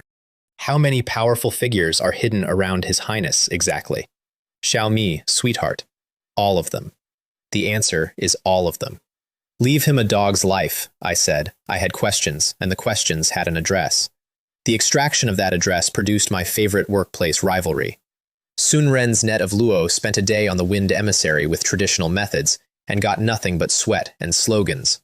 Then Cao Huachun brought in Xuan Wu, his youngest commander, nicknamed the Silent King, a connoisseur, who broke the man in half an incense stick without drawing blood, all silver needles and acupoints, while Sun Ren watched from the corner, radiating the specific fury of a craftsman being outcrafted in his own workshop. My 2 secret services have hated each other professionally ever since, which suits me down to the marrow. Where there are people, Sun Ren observed sourly afterward, there is Jiang Hu. Yes, and where there are 2 jealous Jiang Hus, there is quality control. The address, extracted in my dungeon after Cao Huachun's colleague Xuan Wu, a bloodless artist with silver needles, retired the whipping approach. Fuzhou, Ping'an City, a cloth shop in the Jiangnan Canal country. The headquarters of the #1 assassin organization in the world, hiding behind bolts of dyed silk. That same week, my subscription box delivered the upgrade that made everything after it possible. 1,000 peregrine falcons. Trained, obedient, 300 kilometers an hour of feathered postal service, with eyesight that turns the entire map into a lit room. The demo bird landed on my arm, accepted a strip of meat with the dignity of a minister accepting a bribe, and delivered a test message across the province in the time a horse courier spends saddling. From that day, my empire thought at falcon speed, while everyone else's thought at hoof speed. And if you want one sentence explaining the next year of one-sided wars, that's the sentence. I sent Sun Ren south personally with 4 of my sword slaves. He spent 3 days in Ping'an City being a tourist, canals, bridges, a genuine appreciation of Jiangnan silk, all while his people mapped every exit, sewer, and sleeping arrangement of the Liu family cloth shop. The raid went in at the 3rd watch. The shop's 2 guardian elders, late grandmasters both, decades of murder seniority, woke to 4 blades working in a rehearsed rotation and died professionally, which, in my professional opinion as their new market leader, is the best available outcome in their industry. Then Sun Ren kicked in the innermost door and crossed daggers with the master of the Misty Rain Tower herself. The duel wrecked the room, the wall, and part of the roof, and at its peak his blade split her trademark white mask down the center. And my eunuch spymaster, a man surprised by nothing since the fall of a dynasty, got the shock of his second lifetime. Under the mask of the world's most feared assassin was a peerless beauty who looked 20 years too young for her legend. She used his half-second of recalibration to trigger a secret door, and her parting words came through the wall panel. I will remember today's grudge. Every branch office died that same night, in 6 cities, on one schedule, my schedule. The #1 assassin organization in the world ceased to exist between one sunset and one sunrise. The Jianghu woke up orphaned and started speaking in whispers about whoever had done it. Sun Run commissioned a wanted portrait of the escaped Tower Master from memory. The artist reportedly asked if the subject was a criminal or a betrothal prospect. Both, historically, have been true of worse faces than the one now pinned over my map table. The interesting part wasn't the corpse of the organization. It was the paternity test.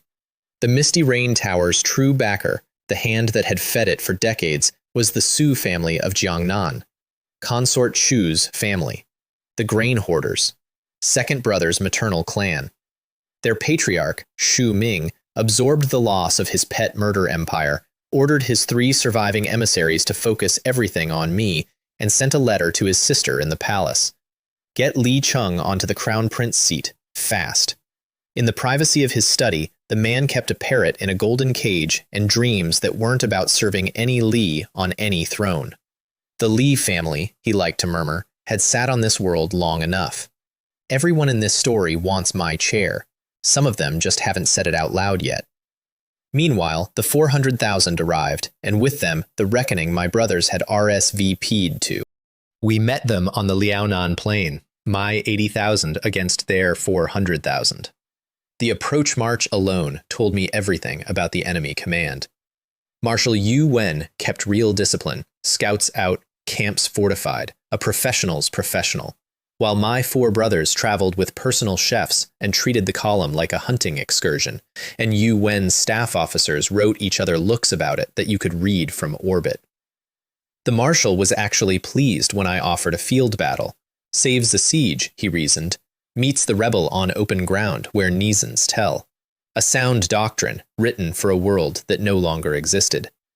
His first assault, 50,000 infantry, 10,000 cavalry, advanced on me in parade order until, at 200 paces, my line of Juga repeating crossbows opened fire on my one-word order. 200 paces is a range at which polite armies aren't supposed to exist yet. You could see the exact moment the enemy vanguard's brains rejected the information. Shields up too late, officers shouting "impossible" at each other, whole ranks performing the transition from confidence to confusion to compost in real time. 40,000 bolts a minute is not a weather you argue with. Their cavalry tried the flanks and met the iron pagoda. Their infantry tried courage and met the reload speed. My Wei Qing rode out to meet their command echelon personally and killed 3 Grandmaster generals before my lunch, complaining, audibly, between kills, that nobody would fight him for 300 rounds like the old songs promised.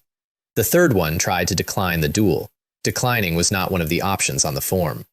Day 1 totals. My losses, 4,500. Theirs, 41,000 dead, 13,000 captured. That evening, I ordered burial honors for their dead and double compensation for my own. My 4 brothers, watching from their gilded observation hill, discovered as a group that war is not like the operas. One of them, the reports say, was sick into his helmet. The helmet had gold inlay. I consider it the only useful work that helmet ever did.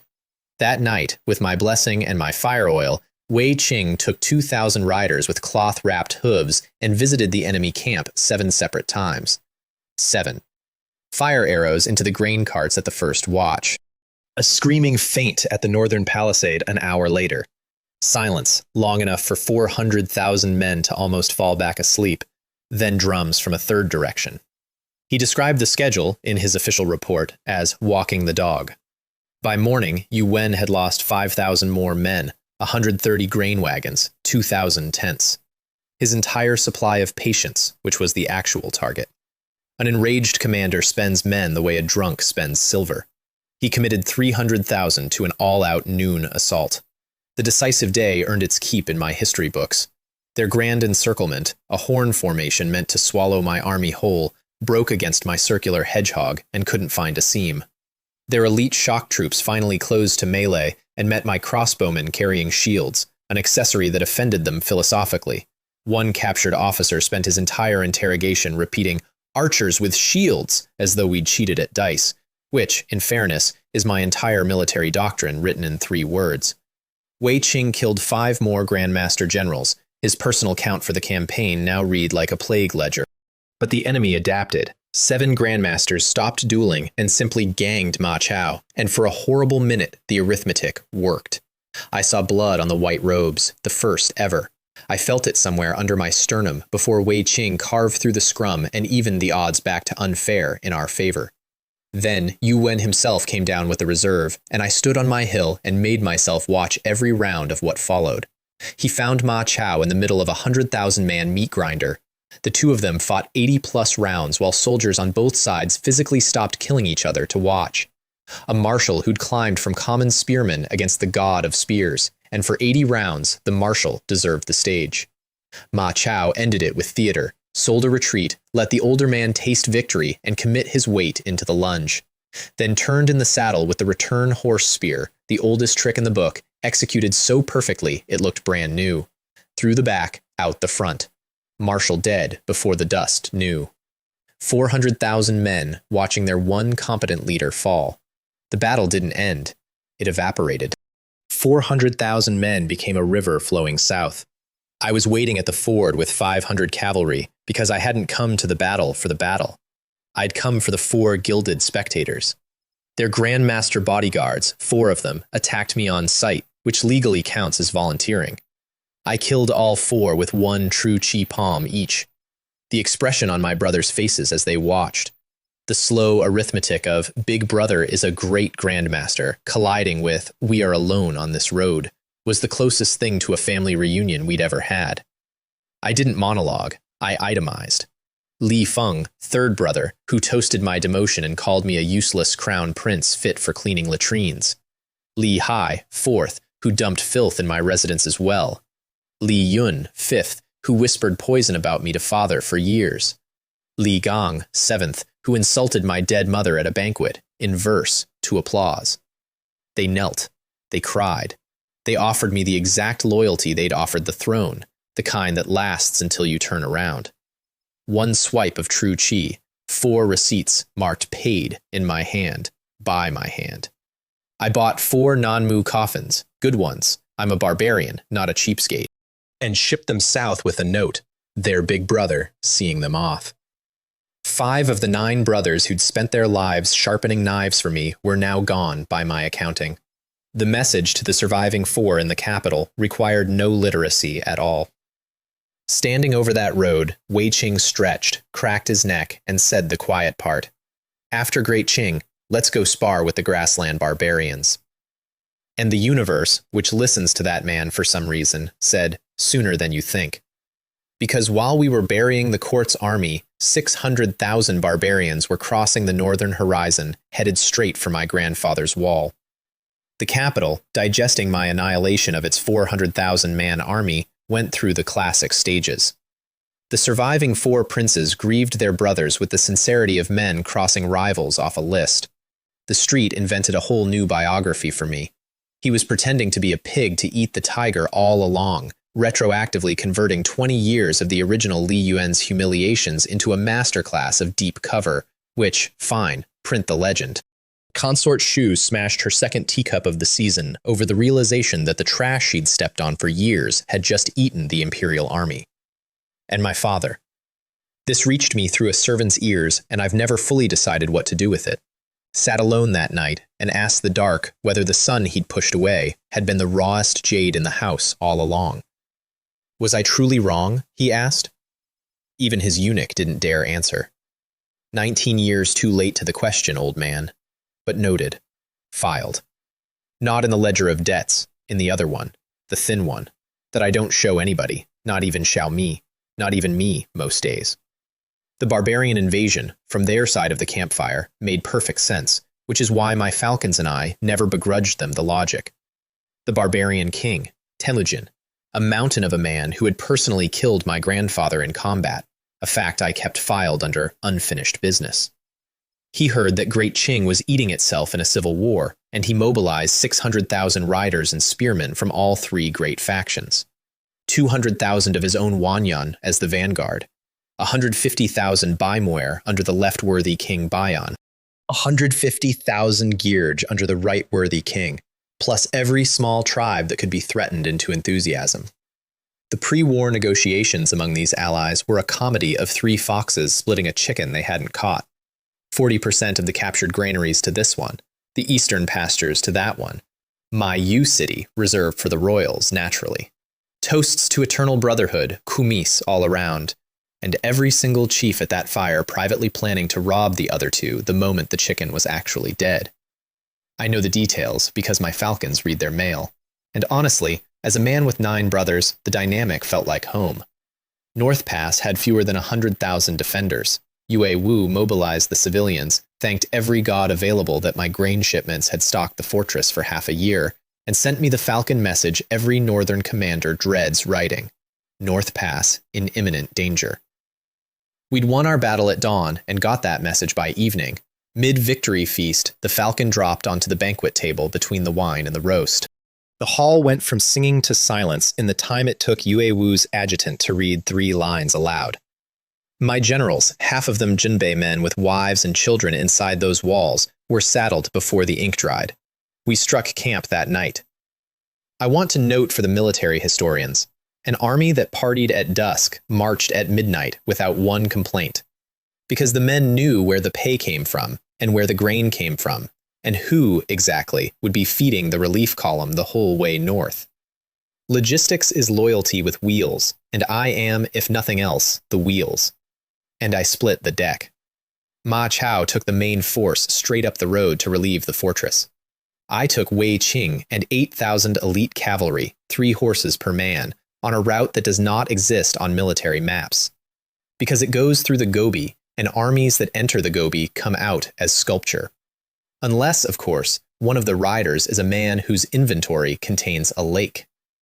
The crossing itself was 5 days of sandstorms by day and frost by night. The strangest morale phenomenon I've ever commanded. Soldiers who knew, rationally, that water appeared every evening from nowhere and had collectively decided not to discuss it the way you don't discuss a good dream in case it hears you. Somewhere in the middle of that howling nothing, riding between dunes, I caught myself planning horse ranches, 1,000,000 heads, the steppe as my stud farm, a cavalry empire, and had to physically shake the map fumes out of my head. The Gobi does that. All that emptiness starts looking like shelving. We popped out behind the entire barbarian nation. Herdsmen literally dropped their milking pails. They crossed the Gobi and pointed ourselves at the one place their king assumed was safe. His own royal court, 400 li up the Wonan Valley, located for us by falcons and confirmed by scouts in herdsman coats. Oh, and my subscription box marked the occasion. 1,000 tiger and leopard cavalry, Cao Wei's ace shock riders, bringing my ace unit collection to 3. I was now technically a museum of Chinese military history, and every exhibit was operational. The Siege Wei to save Zhao. The oldest chess move in the book, played with a cheat code. Oh, and my 4th monthly summon happened in the saddle, and it was the loud one. Congratulations, host. Summoned Guan Yu, the flying general, red hair and the heavenly halberd, peak grandmaster, strongest single weapon of his era, loyalty a historical punchline, except my system cap summons with a loyalty stat of 100, which means I received all of the Guan Yu with none of the betrayal DLC. He and Wei Qing sized each other up like 2 apex predators discovering the territory now has a co-manager. I watched my 2 most dangerous employees decide to be best friends at first sight and felt, briefly, like a kindergarten teacher with excellent insurance. The royal court of the barbarians turned out, when I finally laid my own eyes on it, to be a tent city in a river valley, thousands of gurs, herds, smoke, the seat of a nation that ruled by horse. No walls. Nomads don't need walls. In their entire remembered history, no southern army had ever reached the heartland because no southern army could carry the water. Their great advantage, and that morning, their obituary. I sent Guan Yu and 3,000 heavy cavalry straight up the middle of the valley at first light, while Wei Qing's light horse ringed the rim to catch escapes for me. The garrison, 20,000 second-line men, garrisoning the one place that never needed garrisoning, came apart like wet paper. Guan Yu killed their duty grandmaster in a single exchange in front of everyone. The barbarians started screaming about a humanoid vicious beast crawled out of hell, which is unkind but not inaccurate, and which he has since asked to have embroidered on something. And then an old man stepped into Red Hair's path, and I felt the air go heavy enough to chew from where I sat my horse. One of the barbarians' 4 innate grandmasters, the royal family's own guardian, had stayed behind to buy the fleeing court time. The entire battle bent around the two of them like water around a dropped stone. I could have intervened. It would even have been safe.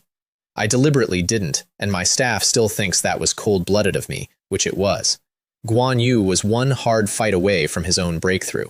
You don't do your best student's homework for him. Peak Grandmaster against Innate is supposed to be a foregone conclusion, the gap between mountain and climber. And I sat my horse 30 paces away, betting my best general's life on the word supposed. The old man's protective aura shrugged off the first dozen strikes entirely. The heavenly halberd, which shears armored men in halves, rang off that invisible shell like a temple bell. The recoil opened the seams of Guan Yu's vambraces until his forearms ran red. Any sane fighter disengages. Guan Yu got interested. He stopped trying to win and started taking notes, enduring, circling, cataloging the rhythm of that aura the way a burglar studies a watchman's rounds. 20 minutes in, age did what age does. The old man's breath shortened, and his aura flickered on a backswing, one heartbeat of thin ice. The deceptive halberd, I've asked him to teach it to me, he laughed, exists for exactly one heartbeat. A low feint that committed the old man's guard downward, then the true blade climbing through the gap to open his ribs, then the full-hipped sweep that ended it. An innate grandmaster, one of 5 and change in the known world, a tier this planet treats as scenery, dead on the grass by a mortal's hand, and Guan Yu stood over him breathing like a forge, bleeding from both arms, grinning like a holiday had been declared in his honor. The barbarian ranks watching from the valley rim didn't rout after that. Routing implies a decision. They simply stopped being an army, in front of me, in the time it takes me to drink tea. The royal family's flight east lasted half a day of my cavalry's attention. Their queen, the Aryan, as the grassland titles her, rode a white horse with a crying 7-year-old princess in front of her.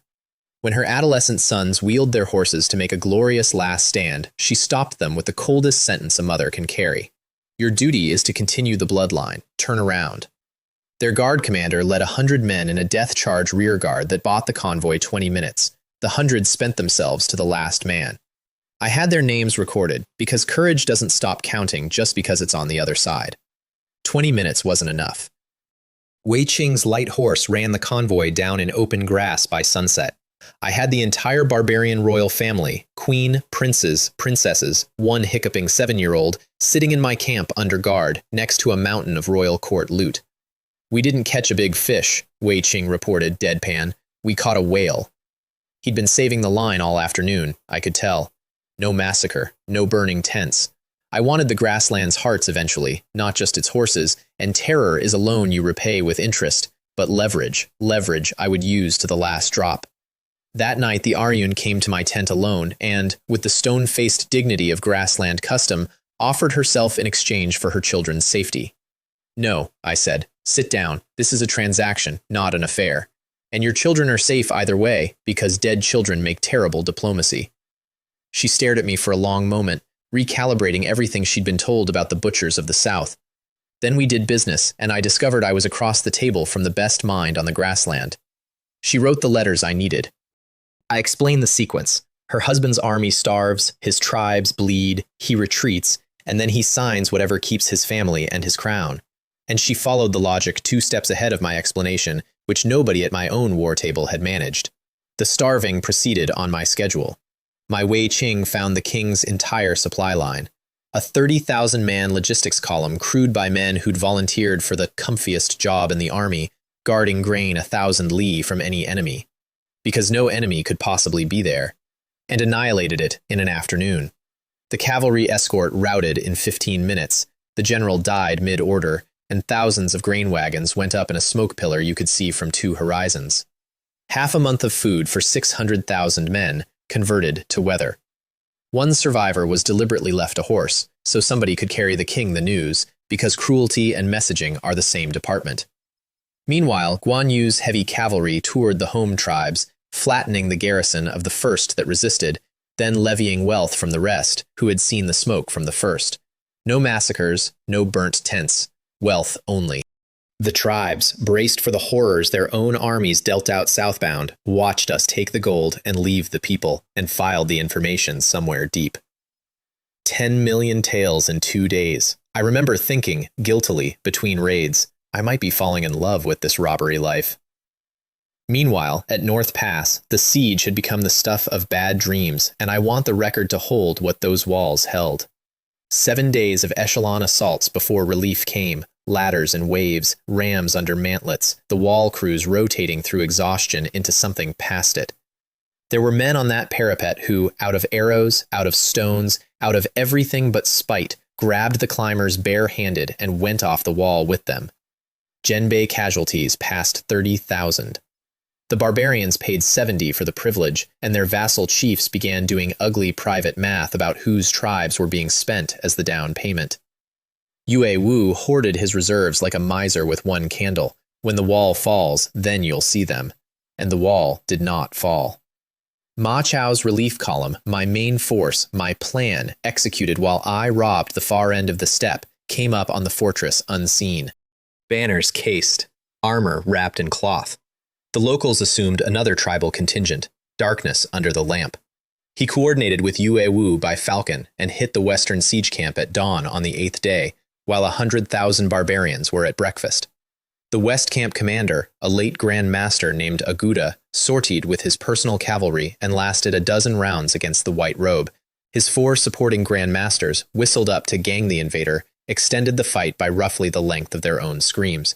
The camp folded. The garrison's 3,000 sortie cavalry burst out the west gate on cue, and 70,000 fresh troops marched into the arms of soldiers who'd been fighting a week on wall soup and stubbornness.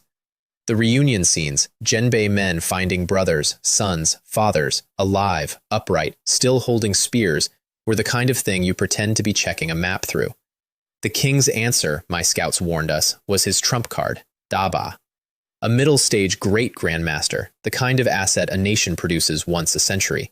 An iron tower of a man with twin hammers, sent to duel the defense into despair.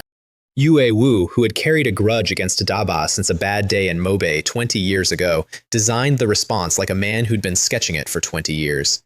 Bake him down off the wall with an insult and a feigned rout, into a courtyard killbox of 8 grandmasters and massed crossbows. Even in the box, a great grandmaster is a landslide. 4 of the 8 went down, the crossbows only shaved his aura. And then the plan's last component activated.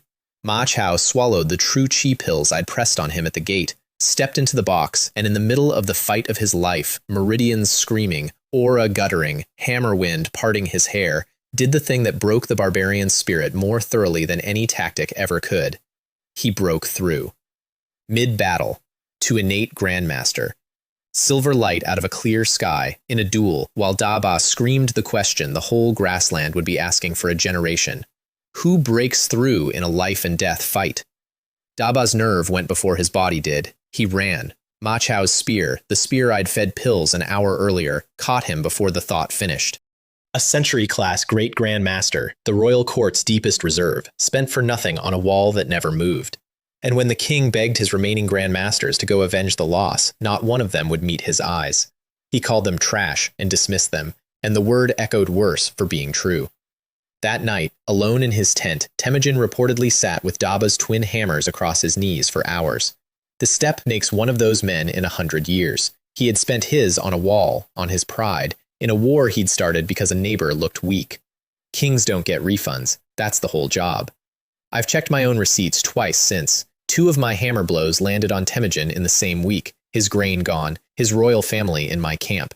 And the third was arithmetic, 150,000 casualties and a wall that hadn't moved. His camp by then was a field hospital with a flag, morale spreading backward through the tribes like its own plague, his 2 vassal kings doing loud math about whose men had died at the front of every assault. He split his own war table with a scimitar, promised the tribes compensation to forestall a mutiny, swore a personal vendetta against me by name. Witnesses say he repeated it 3 times, like nailing a board, and sounded the retreat. Inside my grandfather's North Pass, when the barbarian columns finally shrank into the northern haze, the wall crews stood in silence for a while, and then simply sat down where they stood, thousands of men, all at once. Then somebody laughed, and somebody wept, and the fortress spent the night as one enormous open-air feast where every toast was 2 words: we survived. My contribution was pork, convoys of it. There are veterans on that wall who still measure history as before the pork and after. Then came my favorite part of any war, the invoice. Their negotiator, an old diplomat named Kidan Bolad, opened with what he clearly considered generosity. A 10-year non-aggression pact, 5,000 horses, 10,000 head of livestock, delivered with the expression of a man donating to charity. I let him finish, complimented his delivery, and read out my counteroffer. 10,000 war horses, 30,000 cattle, 30,000 sheep, 5 million taels of silver, 20,000 caddies of furs and medicine, all captives returned. I watched the man's soul physically attempt to leave through his ears. "This is robbery," he said. "Yes," I said, and waited, because that wasn't an objection, it was a description. For 2 days he fought me line by line, aging visibly.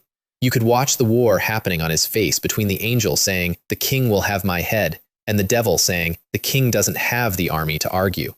And then the Morian stepped in on the other side of the table. The negotiation acquired an adult.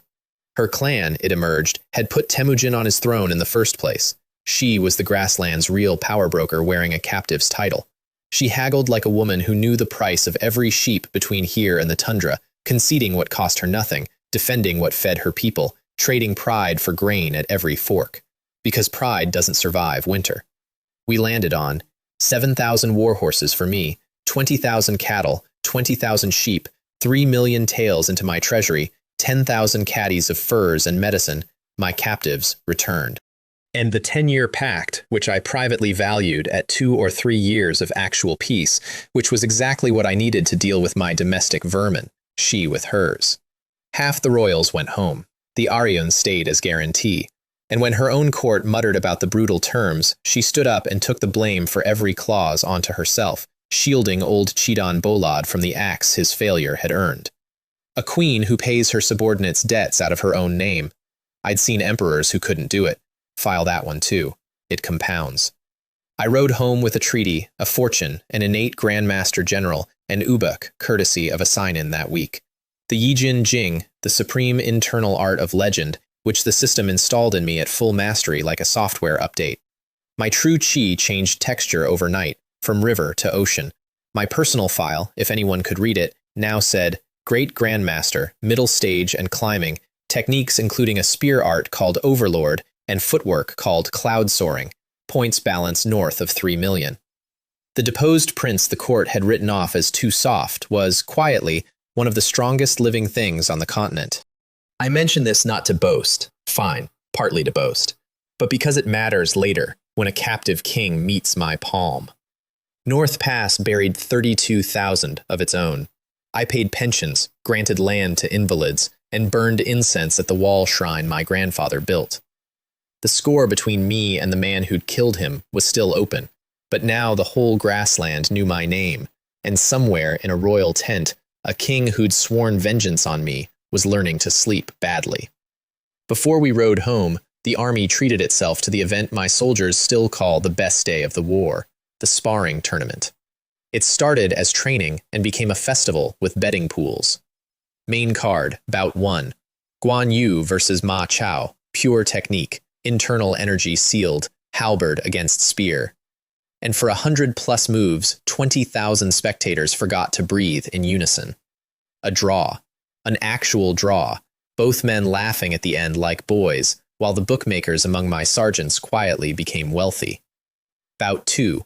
Ma Chao versus Wei Qing. This one was over before it was interesting.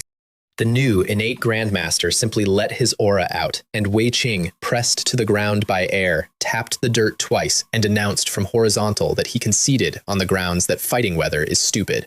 He then demanded to know exactly how long breakthroughs take and where the queue started. I endorsed monthly rematches, cheapest morale program in military history. The Misty Rain Tower still owed me one assassination attempt, and they were nothing if not punctual. Their surviving leadership, the Tower Master Liu Jing herself, plus the Rain, Thunder, and Lightning emissaries, all late grandmasters, slipped into Yu City disguised as merchants and set up in a safe house behind a Shu family restaurant, scouting my residence for the third and final try. They lasted about a day and a half before my embroidered uniform guard spotted them, which tells you everything about the difference between the world's best assassins and a city where I employed both a secret police and a secret police. The raid on that restaurant basement was Chao Hua Chun's audition for legend status, and I promoted my own eunuch to personal folklore on the spot. He walked into a 3-on-1 against Liu Jing and 2 emissaries, lit up that golden Tiangang aura, and tanked everything they had while the neighborhood gathered outside to watch what they assumed were immortals fighting. The Tower Master's blades skidded off his glow, and she screamed the professional's complaint, "You are not a great Grand Master. How?" And then, when all 3 reached for their suicide options, Cao Hua Chun's people did something this world had never seen. Acupoint sealing needles, faster than despair. All 3 taken alive. The tower's last free emissary got a palm that turned his cultivation into a memory. Attempt 3, survived. Contract, void. The Misty Rain Tower, from top to bottom, from legend to ledger line, gone. In my dungeon, Liu Jing, Tower Master, peak Grandmaster, an orphan the Chens had raised into their favorite blade, held out through everything conventional with the composure of a woman who'd been interrogated by better monsters than us, namely her own family. Then Xuanwu switched to the silver needles, and the acupoint technique this world has no defense against opened her subconscious like a diary.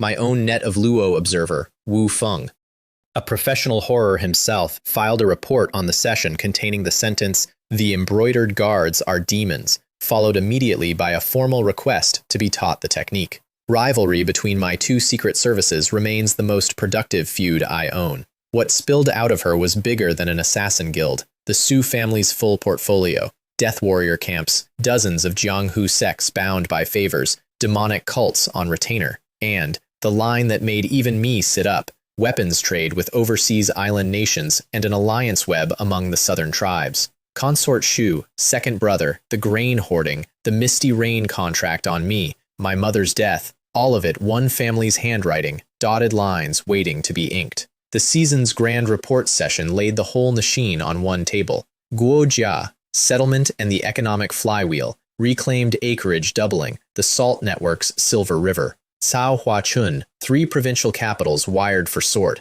100+ corruption cases prosecuted to public applause.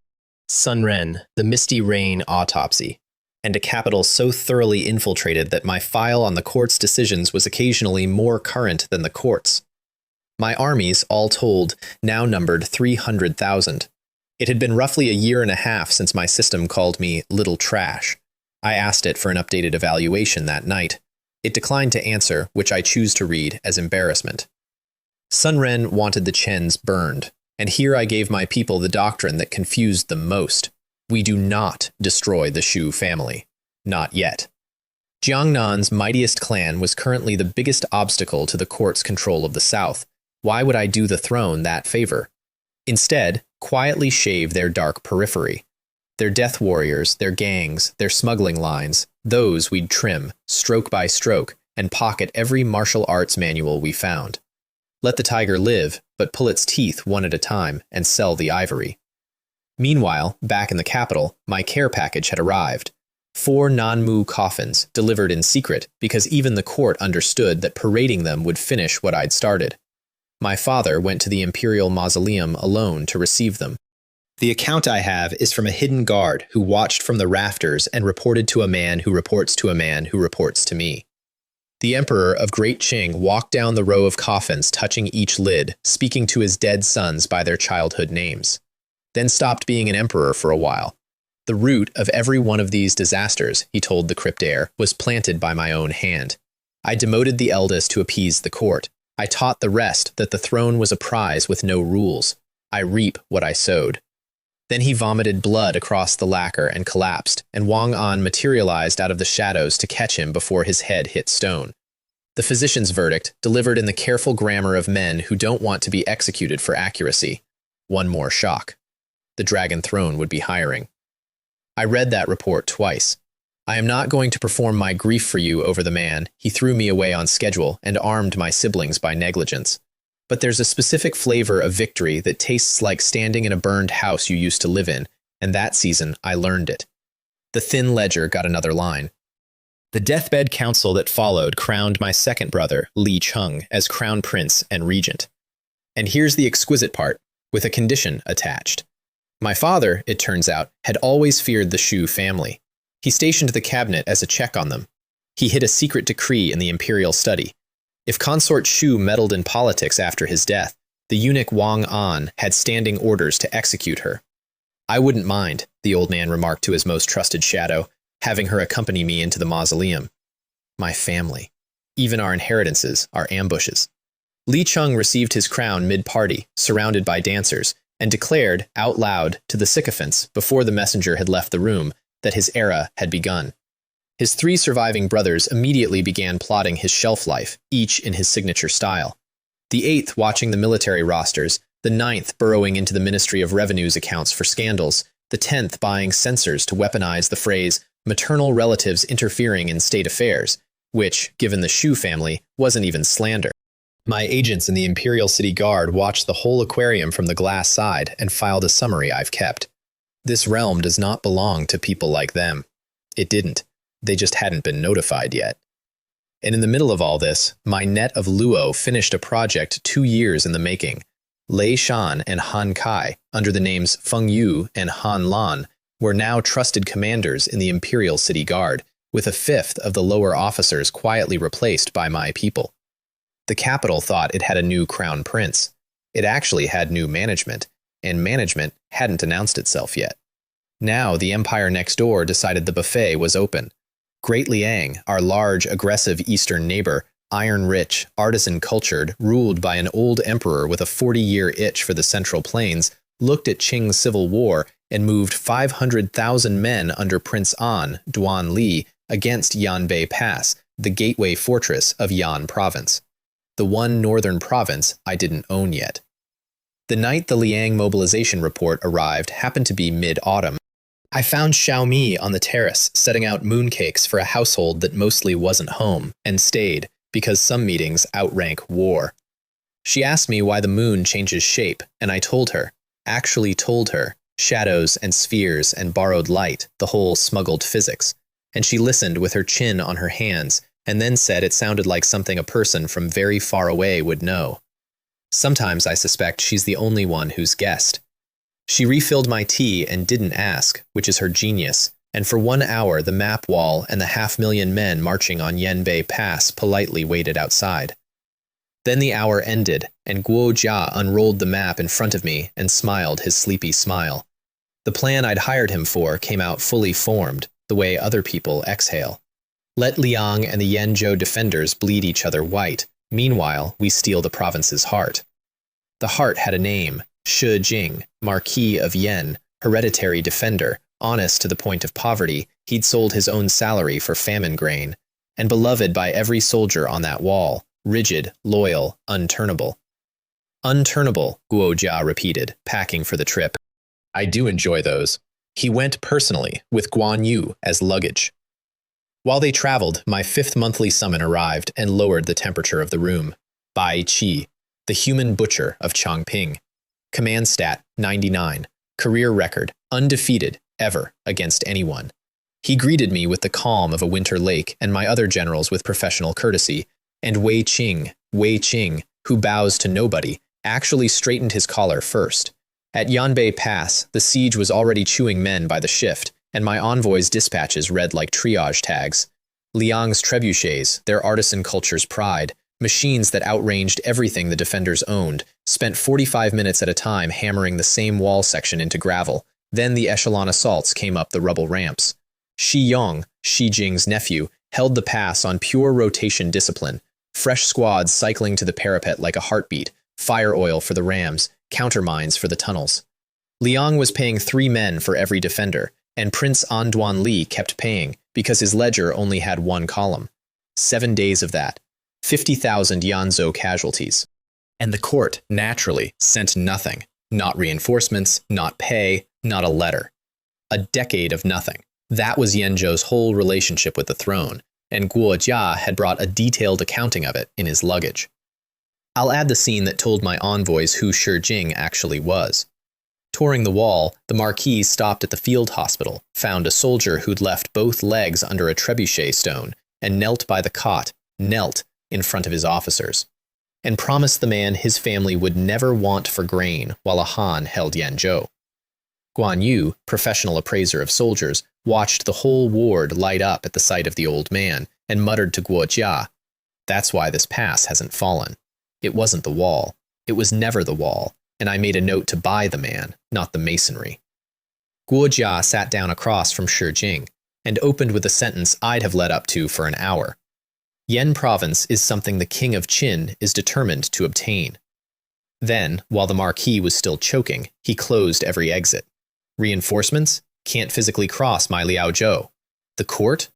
It wants the Han family dead, and here's the correspondence pattern proving they're happy to let Liang do it. Surrender to Liang? Occupied generals have a life expectancy of 1 victory parade. Then he bowed and offered the only door with light behind it. Submit to me, keep your command, save your people. Shi Jing, honorable to the marrow, deferred his answer until after the battle, and invited us to fight beside him, which was the answer. The court's supervising eunuch at Yan City, a saboteur named Dou Cheng, who'd been strangling the province's army on the throne's quiet orders for years, skimming pay, blocking supplies, filing reports that kept reinforcements away, understood instantly what my envoy's arrival meant for his career, and tried to fix it the traditional way. 2 death warriors, after midnight, at the guest quarters. They reached the room where Guan Yu was sleeping. I want you to sit with that sentence. 2 professional killers, on their toes, easing open the door of the man who answers, "Who else?" to entire armies. The report I received described the aftermath as brief.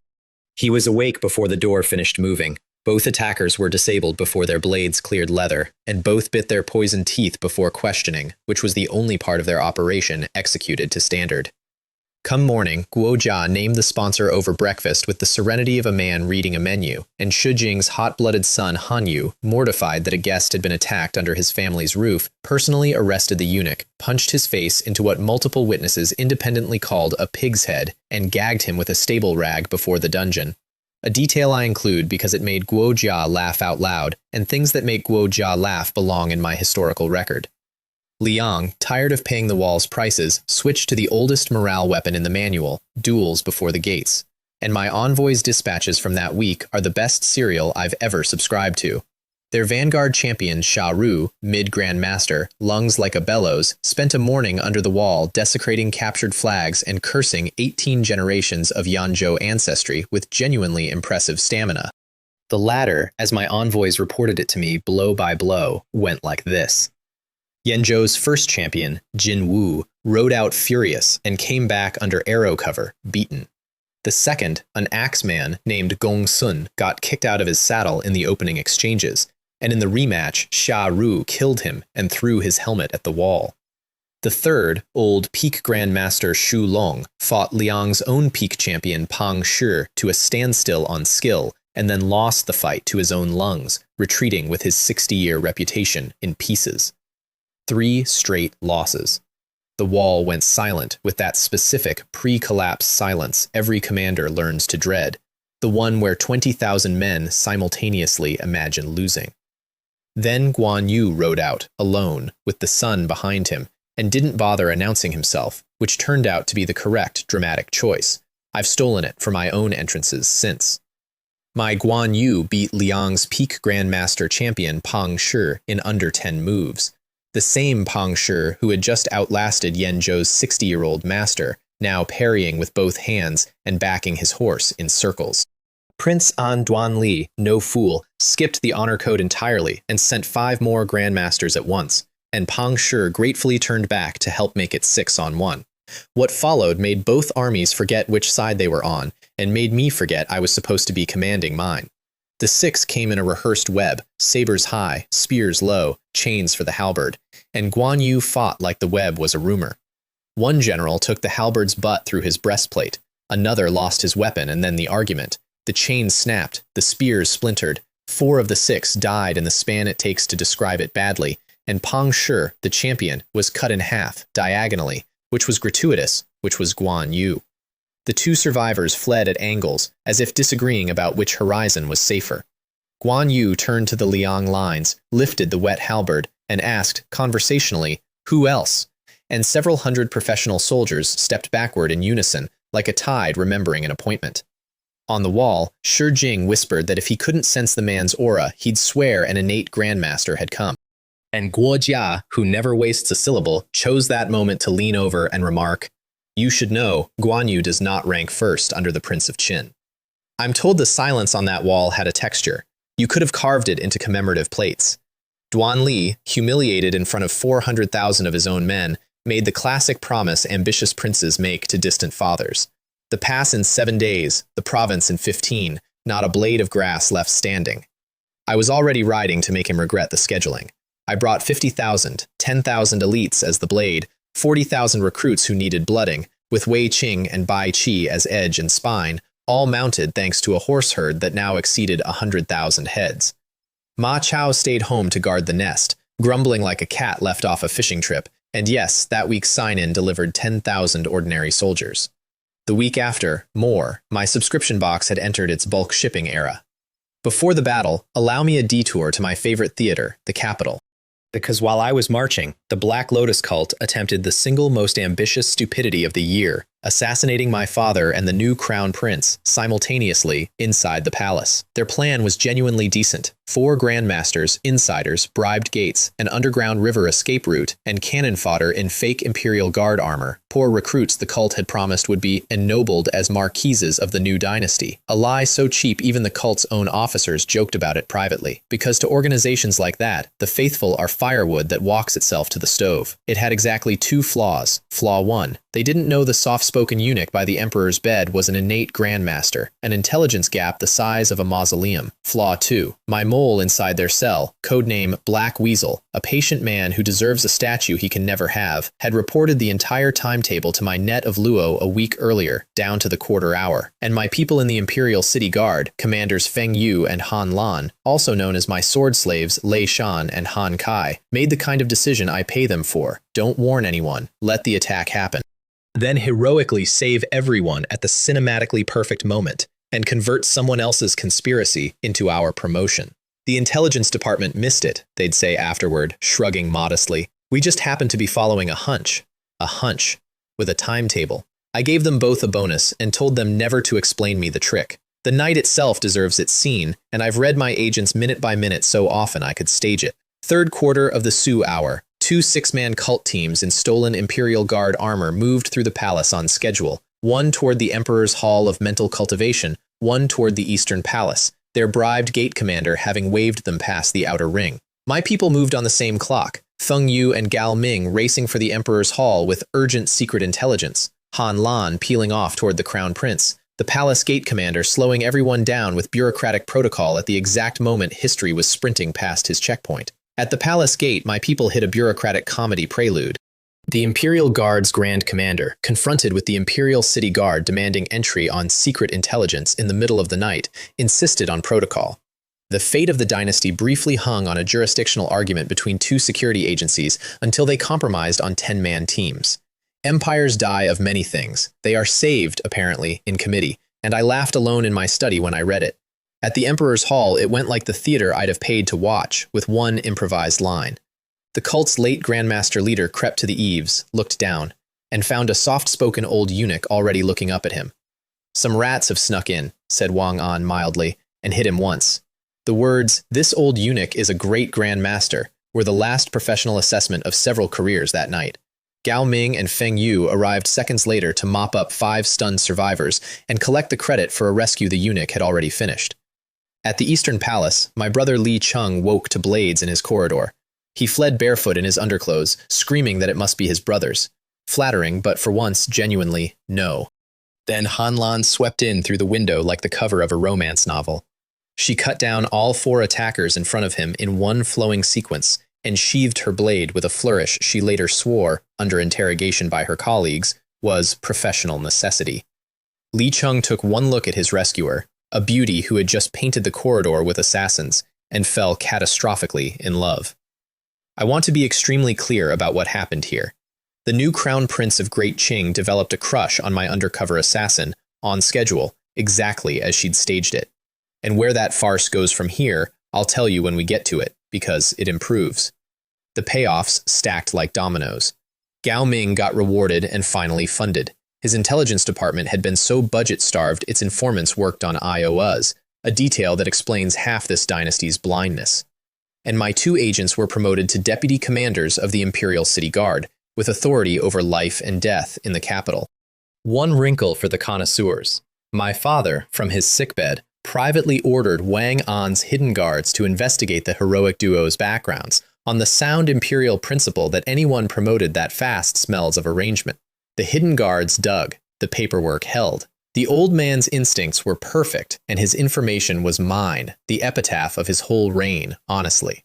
By the end of that season, 7 of every 10 men in the capital's guard answered, ultimately, to me. The Empire's heart had a new landlord, and the tenants were still holding housewarming parties. Back at Yanbei Pass, the field battle unfolded like Guojia had sketched it on a napkin, in 3 movements. Movement 1, which I watched from under a straw mat like the world's best armed scarecrow. Yanzhou's 200,000 marched out of the pass in fish-scale formation and gave Liang the open battle Duan Li had been praying for. The opening surprise was Yanzhou's, a secret corps of 10,000 javelin throwers whose synchronized volleys punched through Liang's shield wall like it was wet paper, to universal cries of "What the hell is that?" Liang answered with the only argument they needed. 100-plus trebuchets wheeled forward, methodically converting Yanzhou's infantry blocks into geology. Shi Yong led 20,000 cavalry in a desperate loop for the machines and ran head-on into Liang's cavalry screen and its commander, Zhang Lin. A man whose father Shi Yong had killed in a previous border war, which turned a tactical intercept into a screaming personal axe duel in the middle of 40,000 horses. Movement 2. My 50,000, sitting invisible in the western hills under straw mats, close enough to hear all of it. Liang's scouts rode past us twice. Straw mats. Sometimes the difference between empires is a decisive hour and some agricultural betting. Movement 3. When Liang committed its center, I gave the word and we came down out of the hills with every horn I owned screaming. The words, "Reinforcements are here," ran through 200,000 Yanzhou throats at once, while Duan Li produced his unforgettable contribution to the military science of Great Liang. Did they fall from the sky? Bai Qi's 3,000 heavy cavalry, my landslide with opinions, hit Liang's unformed flank exactly where I'd have bet my treasury they would. Wei Qing kited their 20,000 cavalry until the horses wheezed, then ate them. Guan Yu personally stormed the rear camp, killed its general in 2 moves, and torched the grain, his second granary that season. The man was developing a specialty.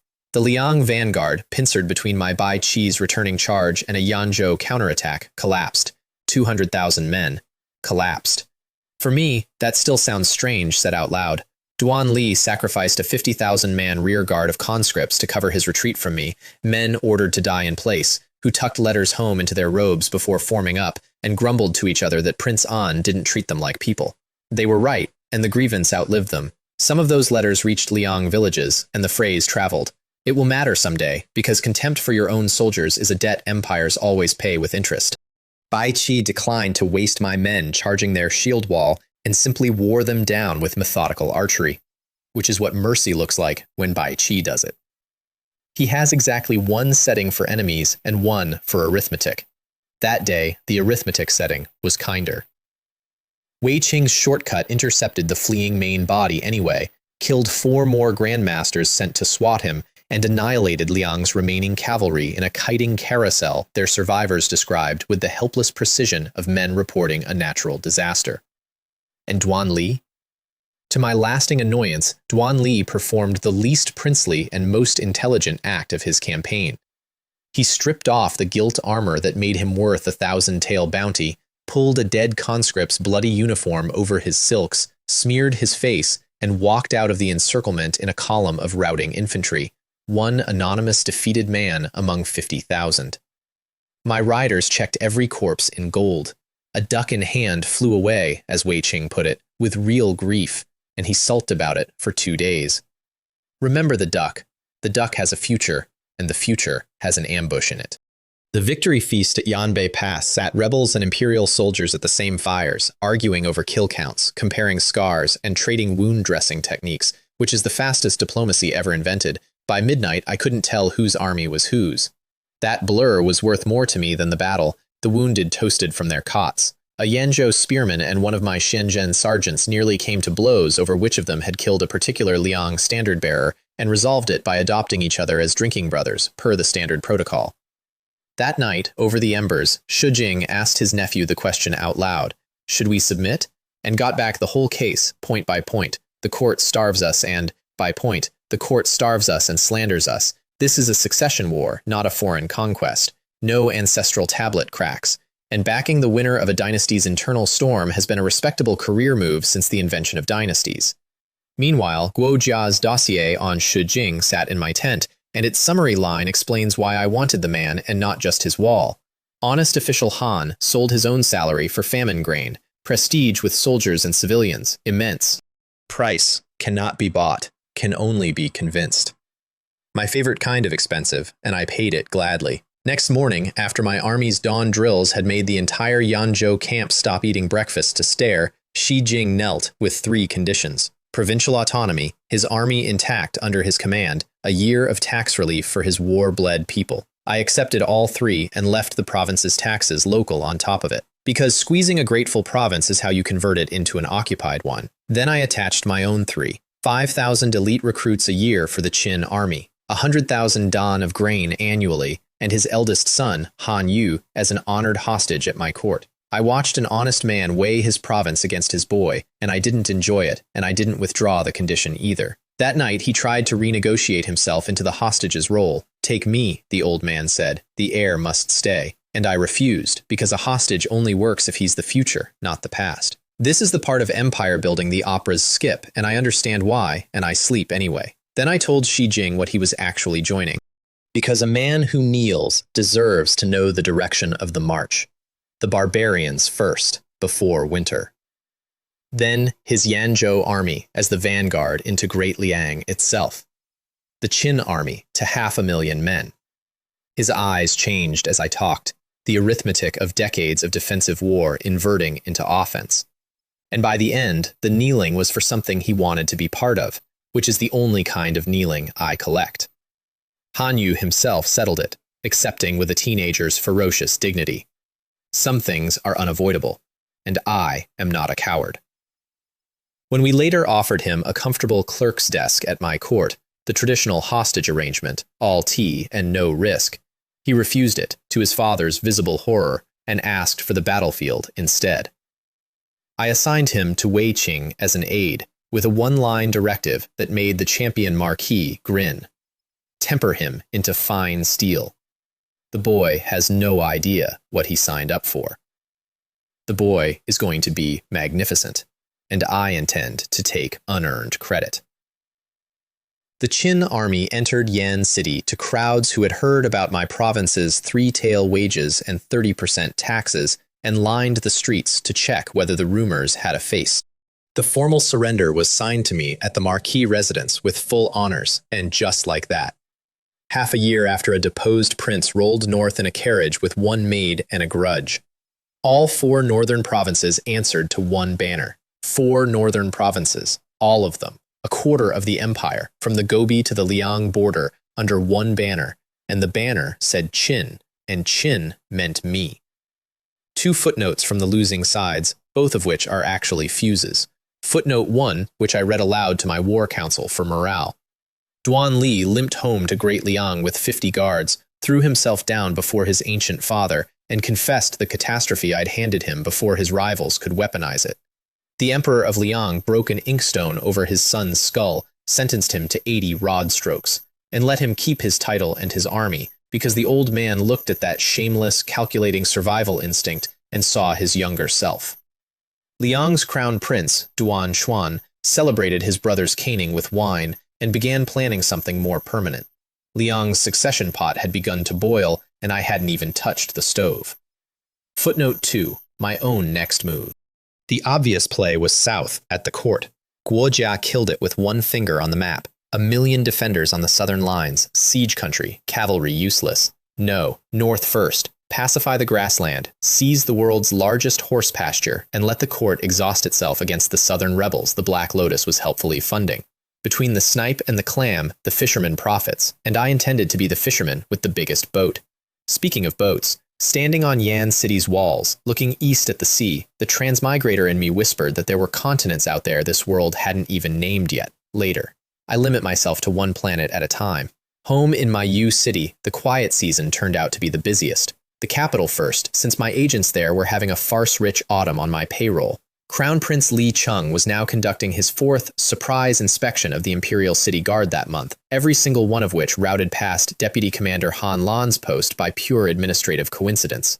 There was a handkerchief incident, dropped, retrieved, returned, re-dropped. There was poetry, delivered aloud, in front of her subordinates, comparing her blade work to plum blossoms. Han Lan, who, reminder, is Han Kai, a sword slave of my net of Luo with a 3-digit body count, sent me reports that were 9 parts intelligence and 1 part barely suppressed homicide. Sample phrase: the target initiated a 3rd conversation about the moon. She filed a standing request for reassignment. Sun Ren kept denying it on strategic grounds while laughing into his sleeve. Her partner, Feng Yu, teased her about her imperial suitor until she threw an inkstone at his head, which he caught, which made it worse. Then my 8th brother found out about the crush via a gate clash between his retinue and Li Cheng's that began as a right-of-way dispute and ended with both princes shouting genealogy at each other, and decided the funniest possible move was to steal the lady from the crown prince. Not out of desire, he told his flunkies, but because he wanted to see Big Brother's exasperated face. My family, everyone. Give us an empire and we will turn it into a schoolyard. The crowning touch came from the sickbed. Wang An dutifully reported the crown prince's infatuation to my father, who ordered the background check, received my net of Luo's flawless 3 generations of forged ancestors, chuckled, and ruled. A hero cannot resist a beauty, let him court her. I want you to appreciate the tableau. The dying emperor of Great Qing, the most paranoid man alive, personally approving his heir's romance with my sword slave. Somewhere in the palace archives there is a vermilion notation blessing that match, and when historians find it, I hope they're sitting down. A succession crisis was now orbiting my own undercover assassin. 2 princes were preparing to duel over a woman whose actual job description was their eventual funeral. I got to read all of it over breakfast like a serialized novel. Xiaomi learned to time my tea to my laughing fits, and I never told her I noticed, and she knows I noticed. Even my father contributed a punchline. Wang An reported the courtship. The emperor ran her flawless forged pedigree, chuckled that a hero cannot resist a beauty, and blessed it. Then, in his next breath, he ordered Li Cheng, after your enthronement, destroy the Shu family and watch your own mother. My family's idea of estate planning. He also, with the last of his energy, did 2 things aimed at me. Publicly, orders for 800,000 fresh recruits and a 1,000,000-man defensive line, 6 months of preparation for a northern expedition. Privately, a dirty war, secret guards sent north with instructions to sabotage, burn, arm rebels, and incite both the barbarians and Great Liang against me. If discovered, the order said, you alone are accountable. The imperial signature of my whole childhood, love expressed as contingency planning, war declared with a liability waiver, fathers of the year, every year. Li Cheng, meanwhile, took his father's warning about the Shu family to heart with the enthusiasm of a man handed permission to be what he already was. He cut off contact with his maternal clan, put watchers on his own mother's palace, and told his reflection, my agent's report quotes this verbatim, even if it's my mother, don't blame me for being ruthless. The Chens had spent 20 years and a poisoned empress building this prince. The prince was now pre-drafting their arrest warrants. My family doesn't need enemies. We compost our own. The capital's response to losing Yan province deserves its paragraph too. When the news arrived, in half a year the scoundrel has swallowed the entire north. My father ordered 800,000 fresh recruits and a 1,000,000-man line on the southern approaches. Then, privately, said the thing that his servants passed to my servants. This retribution is not unjust. I let down the Empress, and I let down Duke Zhengguo. An interesting confession. Let down. Not lost. Not failed. Let down. The verb of a man who was present for the letting. I've read that sentence more times than I'll admit, holding it up to the light like a banknote I suspect is real. Down in Jiangnan, my Shu family tooth-pulling program hit its first molar, and I read the extraction report twice. The net of Luo raided one of their death warrior camps and found the assembly line. Kidnapped orphans, chained, dosed monthly with control poisons, raised into blades. My assassins, professional killers, mind you, people whose small talk includes the phrase arterial spray, filed reports about that camp in the clipped tone people use when they don't trust their own voices. The 3 heaven-rank leaders of the raid, Cao Shu, Ye Mei, and Lu Fang, wiped the garrison to the last guard. Then stood in the cell block looking at 27 kidnapped children looking back at them, kids who had learned that adults with weapons meant dosing day, waiting to find out what these new adults with weapons meant. Ye Mei, the thousand-faced killer princess, a woman whose professional wardrobe is other people's identities, walked the cells personally, unlocked them personally, and carried the roster out under her arm like a contract she intended to enforce. Good seedlings, she said in her report, which is Ned of Lewel for something my Ned of Lewel has no word for. The oldest boy, a flinty little survivor called Shur, who had appointed himself the others' leader, asked her whether they were being bought or freed, and got the only honest answer available. Fed first, ask again after breakfast. 27 kids who went to sleep as inventory woke up as trainees with beds, food, and a future that belonged to them. The Ned of Lewel does not do charity. The Ned of Lewel made an exception, and I signed it. Nobody in the organization has ever once referred to it as an exception, which tells you what it actually was. 13 more Shu strongholds followed that month. Every confiscated martial manual went into my library, and one evening I raided my own library pavilion with the enthusiasm of a man expecting treasure.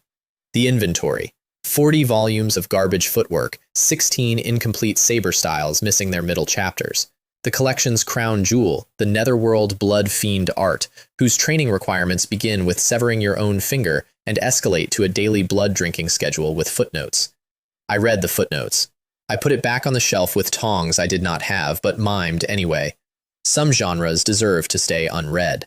I made a formal note to my subscription box. One respectable top-tier palm technique, please, at your convenience, and nothing whose training manual requires me to donate parts of myself. Han Yu toured Yojo around then, the hostage prince's first real look at his new suzerain's homeland, and my agent's report on him was a small poem. He kept stopping. At the full-grain markets, at the crowded schools, at the roads. Wasn't this province 9 of 10 houses empty 2 years ago? He asked his escort, and got back shrugs. Because the escort had gotten used to it, which is its own kind of miracle. By the time he reached the capital, the boy had stopped sulking about being a hostage and started taking notes. His private resolution, surpass my father, had quietly changed sponsors. 2 footnotes from the same season, filed under the shape of things to come. Xu Ming, informed that 90% of his northern shadow network was ash, deduced correctly that Liu Jing had been broken. He mourned her the way you mourn a lost tool, which tells you everything about the man who raised her, and began assembling a counter-trap for my net of Luo, sending an invitation up a certain mountain to a certain retired legend. His study features a parrot in a golden cage, to which he delivers his philosophy. No bird is free, traitors die. Hold that image for me. It's load-bearing, and I plan to collect the cage. Then my 6th monthly summon arrived, and I lost all composure in front of witnesses. Congratulations, host. Summoned, Sima Yi. Zhongda. The Zhongda. Crouching Dragon, Featherfan, the man whose name is a synonym for intelligence across every world I've lived in. He stepped out of the light, bowed. I, Prince of Qin, master of 4 provinces, killer of grandmasters, babbled like a fan at a stage door.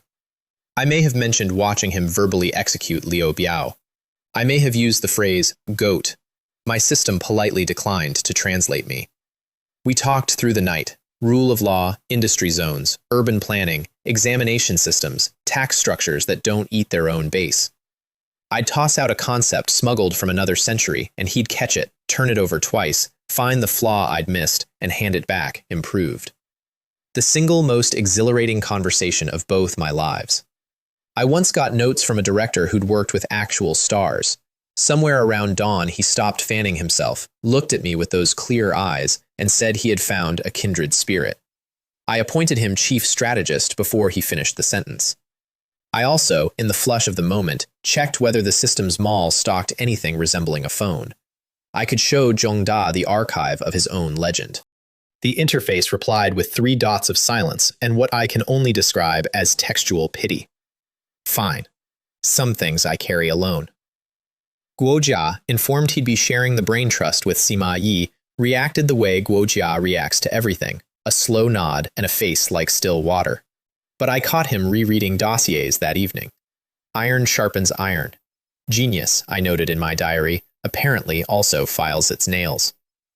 My city gave Zhongda its own welcome. I walked him through it personally, Streets clean enough to embarrass a palace, grain shops selling at prices that made him stop and recheck the signs, a child who marched up and gifted him a sugar figurine with the gravity of a state honor, citizens bowing as we passed, unforced, mid-errand, the kind of bow that's a habit rather than a performance. He fanned himself slowly through all of it, and finally said that he'd served warlords and emperors and had never once walked a city that loved its ruler out of self-interest so obviously well-founded. I said I'd stolen all my best ideas from a strategist I used to watch on a glowing rectangle. He let it pass. He lets a lot pass, categorized under my lord's mysterious origins, in what I assume is a growing mental file. At the training camp, young hostage Han Yu was mid-crisis, having discovered that my 4 top generals warm up by casually lifting boulders in the 1,000 to 2,000 jin range, strolling laps with them like men carrying laundry. "What kind of monsters are these?" he asked the sky. The sky declined to comment. Wei Qing clapped him on the shoulder and delivered a motivational speech of such manipulative brilliance, equal parts flattery, challenge. The phrase, unless of course the Han bloodline has gone soft, that the boy added an hour to his own drills and thanked him for it. I'm calling it mentorship. The boy calls it, I believe, help. Sima Yi and Guo Jia met that same week, the crouching dragon and the poisonous strategist, bowing to each other with the wary delight of 2 chess masters discovering the club has doubled. And my brain trust was complete, 1 genius who builds, 1 who dismantles, taking turns on my enemies and, during slow weeks, on each other's arguments. Sima Yi took over the Imperial Examination Project, the Empire's first exam open to anyone, farmer's son or lords, after mastering the entire Yamen's operations in 2 days flat, a feat that left the veteran clerks somewhere between awe and religious conversion. He and Guo Jia then designed the exam like 2 watchmakers passing a movement back and forth. Practical policy questions instead of poetry, repair a city wall on a fixed budget, catch a specific tax evasion scheme. Law and livelihood planning. Plain language over classical illusions. Anonymized papers, rotating examiners. And difficulty layered so a straw sandal scholar with brains could beat a well-tutored heir without them. The clerks copying the drafts kept stopping to whisper that they themselves could sit this. One graying document pusher was overheard telling his colleague that if his son passed such a thing, even the ancestral grave would emit green smoke. Sir, that is my business model. On announcement day, regardless of birth, 16 and up, in characters a hand tall, crowds packed the notice boards from dawn, and volunteer commoners organized themselves into night watches to guard the boards against sabotage by the aristocratic clans, entirely unprompted, which told me more about this province's history with aristocrats than any petition. One poor scholar named Du Huan, who wove straw sandals to buy ink and had been told his whole life that learning was a rich man's ornament, walked home through the crowd like a sleepwalker, knelt before his ancestors' tablets, and wept out loud that the family name finally had a road. I know because half the street wept with him, and my embroidered guard reports everything, including the things that don't need guarding. I added charity schools to the edict the same week, 100 shi of grain per city to start them, because an exam without schools is a door without stairs. I was done owning doors I couldn't walk children through. The 3 great cultural clans of Youzhou, hereditary owners of learning itself, raged in private, took one measuring look at my embroidered guard, and chose the most beautiful revenge available. They locked their pampered heirs in study halls to outcompete the sandal weavers honestly. "We cannot lose to children from humble families," one patriarch was overheard thundering at a grandson. Sir, that is the entire point of my policy. Thank you for enforcing it for me, free of charge. Also filed that season, under later but loudly, my merchant's briefing on the world beyond the sea, delivered over gifts of jade and a genuinely excellent ancestral painting. Their porcelain, it turned out, was sailing further than my armies, south to a scatter of little kingdoms where the currency situation involved peacock feathers, and east to golden-haired foreigners who paid in raw gold for silk and asked for more. My transmigrator's heart did quiet cartwheels through the whole briefing. There was a world out there. This world's merchants were treating it as a rumor with shipping costs.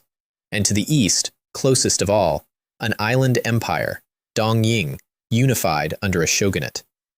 Gold-rich, iron-poor, 100 million people, and customs in the briefing that made my hackles stand. Elders carried up mountains to die when the harvest ran short, new swords tested on vagrants, and worse things done to infant daughters in famine years. I told the three families flatly that those islands would be a threat to this coast within a generation. They laughed politely at the notion of a threat that can't manufacture an iron pot. I didn't argue with them. Arguing is for people without assassins, and I have never once been that kind of people. Instead, I sent Lu Fang, my most cheerfully ruthless heaven rank, across the water with 2 sword slaves as backup, a fat budget, and instructions that fit in one sentence. Build strongholds, map everything, fund every rebel who hates the shogunate, and generally see to it that I inherit an island nation in disarray. Some homework I assign early, so it grades itself while I sleep. And then autumn delivered the season's real lesson. While I was building schools, someone was building a plague. I would reconstruct the origin scene only much later, from testimony and inference, so consider this a reenactment. Deep in the southern mountains, a party of hooded men trekked to the hidden valley of the Five Poisons sect. A poison school so secretive most of the Jianghu considered it a rumor, and were captured by its miasma traps and brought before its master, a man with snake-slit pupils called the Han-Shi Poison Master. They carried 2 letters. The first called in an old life debt and made the request. A poison for the northern wells, one that spreads like plague. The Poison Master read it and balked, openly, to their faces. Because plaguecraft makes you the public enemy of every sect, every court, every mother on the continent. There are lines even poison schools price carefully. Then he read the second letter, the sealed one, and whatever was written there. And no one alive will tell me what was written there. He went from refusal to reverence between 2 breaths. As expected of an expert, he murmured, he truly understands me. He supplied the poison and the instructions that same night, keeping only his disciples out of it, a hedge that would buy him exactly nothing. 2 letters, a hand rich enough to command life debts, informed enough to know what would turn a poison master's soul on a hinge, and cautious enough to stay 2 envelopes away from its own crime. Remember the shape of that hand. I still haven't seen its face, only its handwriting on my province. It started in Lebei County, in my Qingzhou, a prosperous crossroads town, tea houses and hawkers and children underfoot. Merchants with covered carts entered at dusk, paid a watchman for a night in the old ancestral hall, found the 3 main wells by midnight, and blended out through the morning market crowd at dawn, past an old farmer joking with the tofu seller and a mother humming to her baby. The last ordinary morning. By noon, and I've read this dispatch more times than any battle report I own, an old man under the locust tree in the west quarter clutched his chest mid-story and went down, coughing black. By the time his neighbors carried him to the medical hall, there was a line out the door, and the town found the one word that empties streets faster than fire. Plague. 20 doctors in the Yamen Hall that night, 40 years of practice each. Not one had seen the disease before, because it had been invented that year. It was the youngest doctor who noticed what didn't fit. No flood, no miasma, no refugee wave. Epidemics don't fall out of a clear sky overnight. And proved it with a silver needle in a water sample that turned black as ink. Man-made. Poison. The magistrate sealed the gates, guarded the wells, and the town exhaled. Not heaven's wrath, just villains. Villains can be caught. I intended to demonstrate. The next morning. And this is where my anger stopped being administrative. People who had never touched the wells started coughing blood, and the exhale died. Because this wasn't a poison pretending to be a plague, it was a poison engineered to become one, contagious on a breath, mutating past every prescription, and designed to vanish from the water within hours, leaving no evidence but the dying and the rumors. 100 deaths a day behind sealed gates, dead rats read as omens, talismans on doors. The whisper the whole scheme existed to plant. I, the Prince of Qin, had angered heaven. And it wasn't alone. Within 2 days, all of it inside my borders. A granary burned in Qingyan, iron climbing claws over the wall, oil-soaked rags on the grain piles, the firefighting sandbags slashed open in advance, the stable ropes cut so panicked horses would trample the bucket lines, professionals signing their work in tradecraft. In Yanggu, fake Taoist priests set up fortune-telling stalls in the market, tore open their collars to display painted plague rashes, and whipped the crowd from terror to riot in an afternoon with the oldest accelerant there is. The government is hoarding the antidote. By nightfall, a mob with torches was at the county yamen, and the instigators had already melted into it, steering. And ahead of all of it ran the rumors, faster than any disease. The Prince of Qin skimped on his sacrifices to heaven. The plague is punishment for his rebellion. My third granduncle saw the fireball fall on the granary, mutating from tea-house to tea-house exactly like their poison, which was the point. 9 coordinated disasters across my Qingzhou in 2 days, each one aimed not at my army, but at the thing my whole reign stood on. 20 million people's belief that life under me was safe. Whoever designed this understood me better than any general I'd faced, and I felt them studying me through the smoke. You can't shoot a rumor with a repeating crossbow. I've checked. I own the crossbows. I read the reports at midnight, and Xiaomi told me later she'd never heard my voice sound like that. What I said was, fine, a clever scheme, weaving natural and man-made disasters into a blade and stabbing it at my heart through my own people. Whatever you are, I will grind your bones to ashes. I don't make many promises out loud. That's a thing I've learned about my promises. Every one I speak is a debt I've co-signed.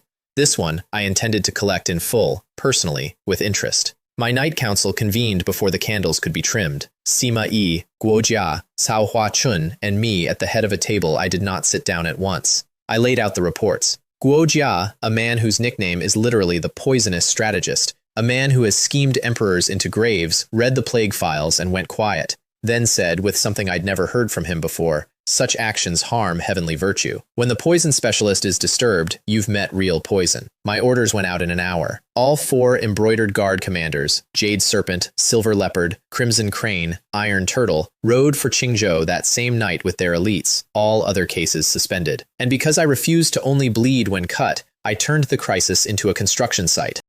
The enemy's whole weapon was ignorance, a people who couldn't tell plague from poison, who had no doctors within 3 villages, whose medical knowledge lived locked in clan vaults as heirlooms. So, plain language medical pamphlets on every notice board, then handed to storytellers to be spread as tales, because a cure that rhymes travels faster than a decree. Government medical schools and clinics in every prefecture, tuition paid by my treasury, open to any child with a healer's heart regardless of birth. An Imperial Medical Research Institute under Sima Yi, with standing rewards for any physician who cracked a plague.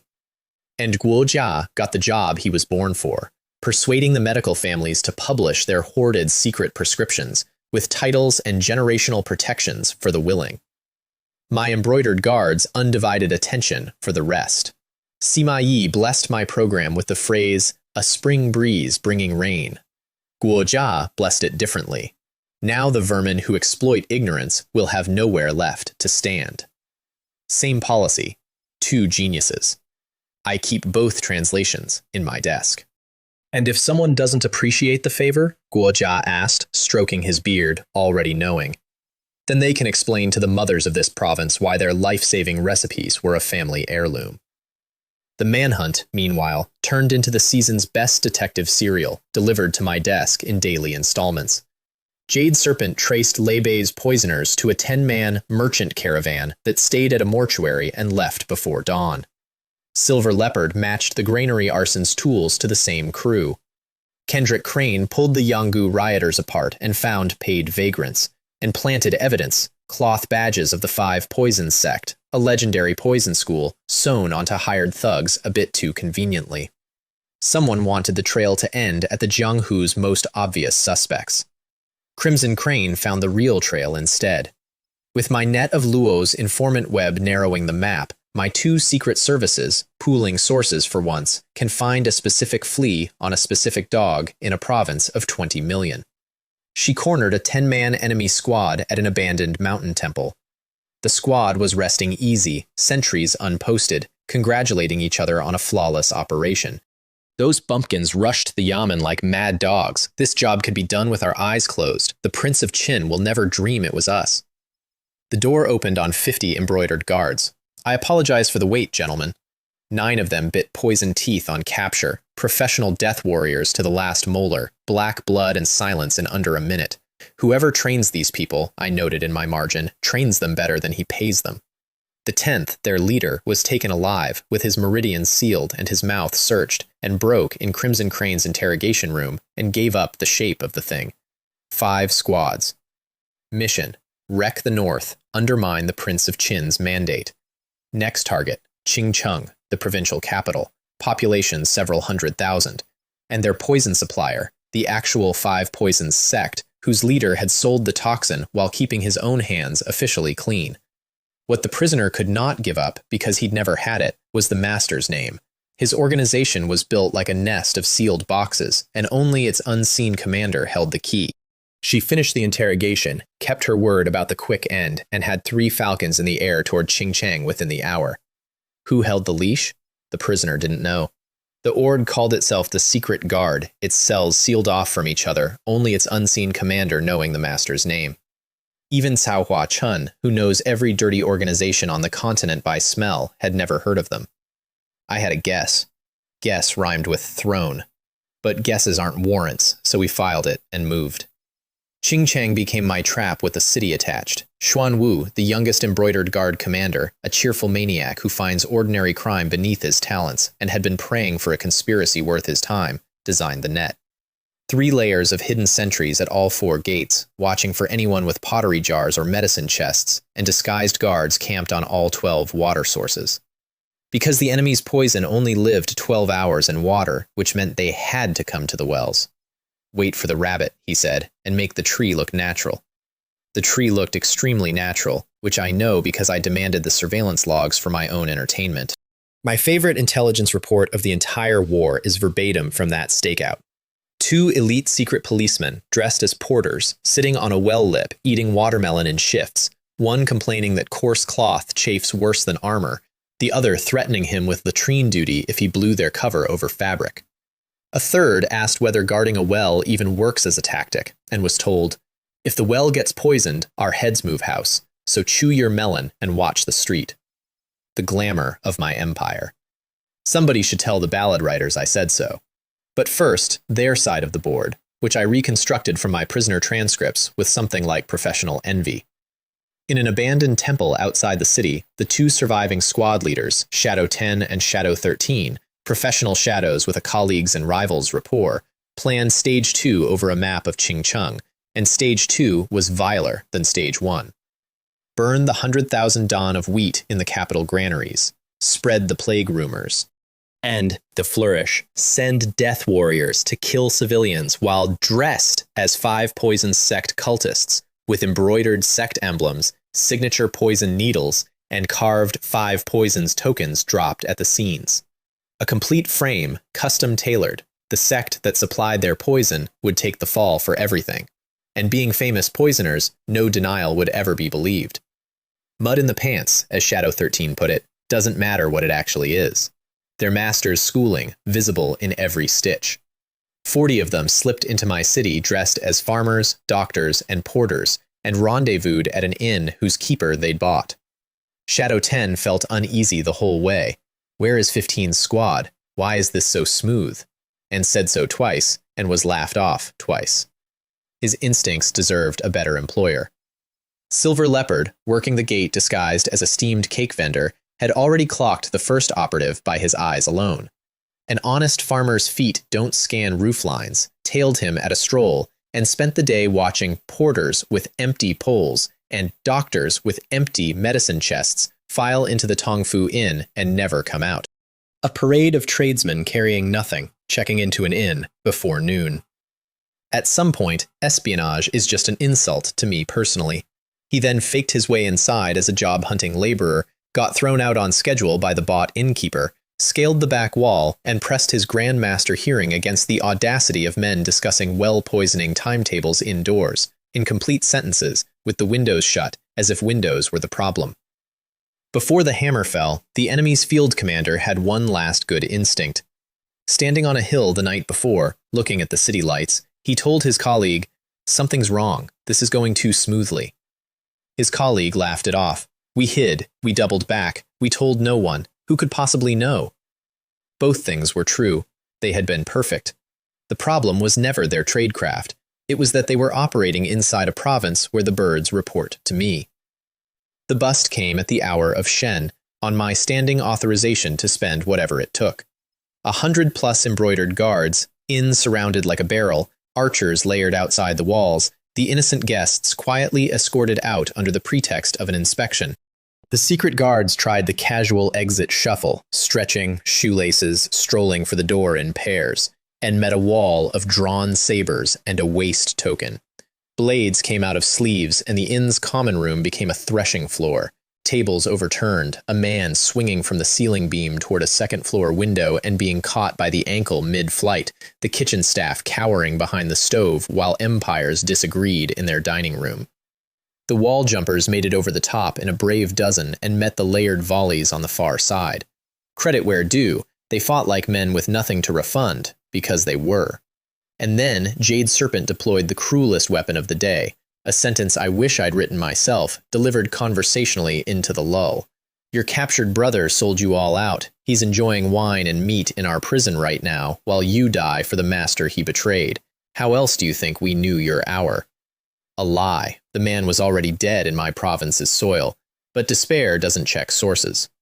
The last of them went down cursing a traitor who never existed. Their leader was taken alive, meridians cut, poison tooth extracted, and Xuanwu's interrogation room did the rest. The Five Poisons sect's location, the sealed hierarchy, the confirmation that no one below the top knew whose gold they bled for. The sect itself. We found in a hidden valley at the edge of Yunhe. I'll give their leader this, he understood his situation instantly. He'd taken the job for a favor and a fortune, hedged by keeping his disciples out of it, and had spent the weeks since muttering, "I was truly possessed," at his cauldrons. Understanding is not absolution, not in my province. 100 embroidered guards, falcon reconnaissance, antidote masks against the poison smoke, sulfur fire against the venomous menagerie. And when the poison master grabbed his valuables and fled down his secret tunnel, telling himself that as long as he lived he could rebuild, Jade Serpent was the footsteps behind him. The duel in the dark was needles and toxic mist against a saber and a very bad mood. It ended at a rock wall, the way tunnels do. The stronghold burned to the valley floor, and my people's assault was a clinic in preparation. Every guard wore an antidote-soaked mask. Every man had swallowed detox pills. When the sect's disciples threw their poison smoke tubes and released their crawling menagerie of scorpions and vipers, Iron Turtle answered with scattered sulfur and a thrown torch. The menagerie changed sides at speed. The Five Poison sect had spent generations preparing for enemies who feared poison. Nobody had ever come calling with a shopping list of countermeasures and a budget. The sect that sold plague against my people for silver stopped existing. Every Jianghu school in the north received a nailed warning the following month. Register your disciples, your pills, your blades, or join them. A few proud sects tested the sincerity of the offer. Their names are now trivia. Within a season, the northern Jianghu, a wilderness no dynasty had ever leashed, reported its comings and goings to my embroidered guard like a well-run guild. The common folk, who had spent lifetimes as the collateral of sect feuds, cheered the leash at every gate where a warning hung. Was it justice? The Five Poisons sect never poisoned a single well themselves. The frame job their clients built for them simply came true at scale. I've thought about it. Here's where I landed. If you sell a plague, you don't get to be surprised by the invoice.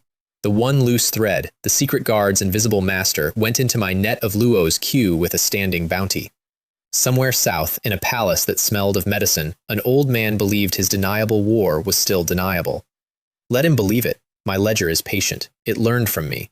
The same week Sinin, incidentally, delivered 20 ocean-going warships, 36 jong of Nanyang ironwood apiece, 500 men each, ballistae fore and aft, repeating crossbows hidden in the gunnels, unsinkable bulkheads.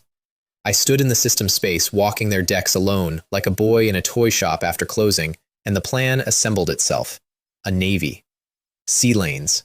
Spices, fishing grounds, foreign gold, and one day, cross-sea answers to certain island questions. The ocean must also be brought under control, I wrote in the planning ledger, and underlined it twice. And if you think that's grandiose, wait until you hear who my subscription box sent to command it. And with the North scrubbed, fed, inoculated, and terrified into good manners, I finally turned to the appointment I'd been promising myself since the day I learned how my grandfather died. The grassland, before winter. All of it. 40,000 of my best, Shenzhen heavy infantry, Qin elite, Wei troops, the White Horse, the Iron Pagoda, the Tiger and Leopard cavalry. The newest arrival, the one that mattered beyond numbers, the Camp of the Valiant.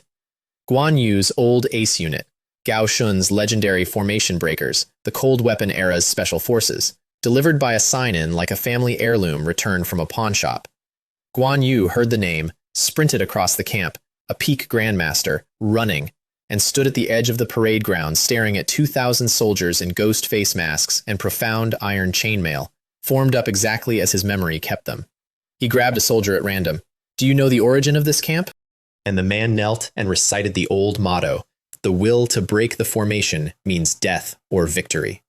And Guan Yu said, "Good," 3 times, each one quieter, in a voice I tactfully did not examine.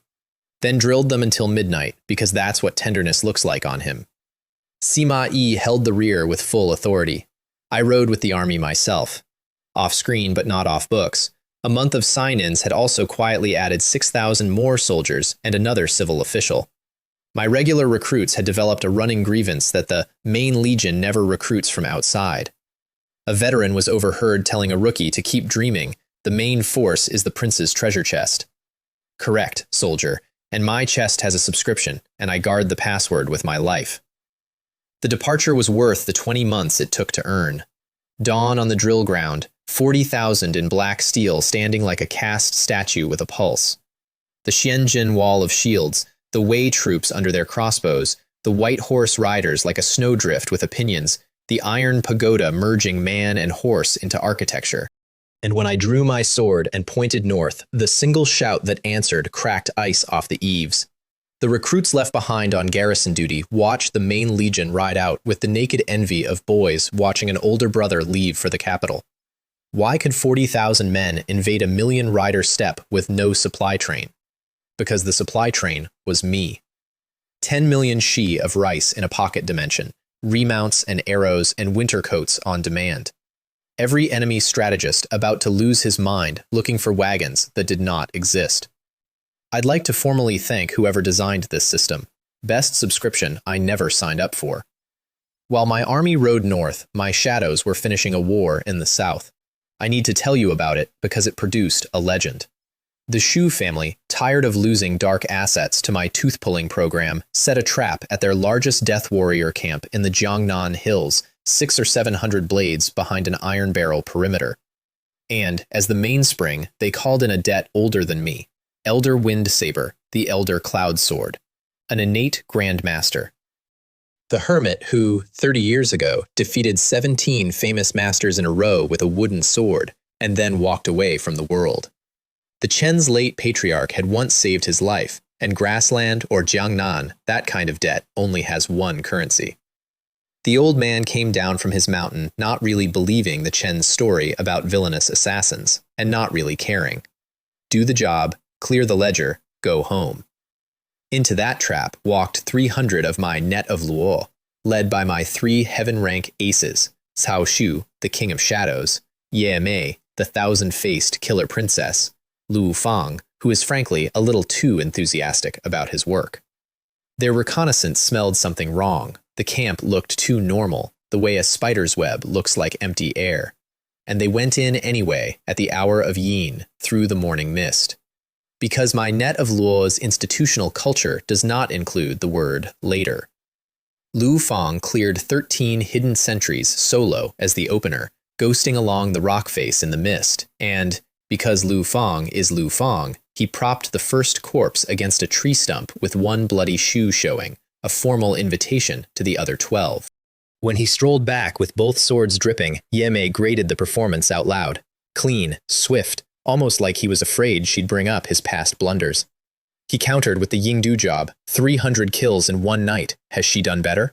And she countered with Xianyang, where he'd be a puddle of poisoned regret if she hadn't shared half an antidote. Those two flirt exclusively in insults and unrepaid debts. Their commander, Cao Shu, broke it up with one syllable, the way he'd done 100 times, the way he'd do 100 more, God's willing. Then, the gates went down, the courtyard filled, and the trap sprang. 700 death warriors closing around 300 assassins, and my 300 didn't even flinch, because being outnumbered is my net of Luo's home climate. Yemei and Lu Feng carved through the Chen's 6 house grandmasters, 6, the family's whole cultivated core, gone in the time it takes tea to brew. And third master Shu Tai, watching his life's work bleed out on the flagstones, played his whole card. The elder cloud sword stepped into the circle, tapped his wooden sword on the stone, and the whole courtyard's air went thick. Yemei said retreat.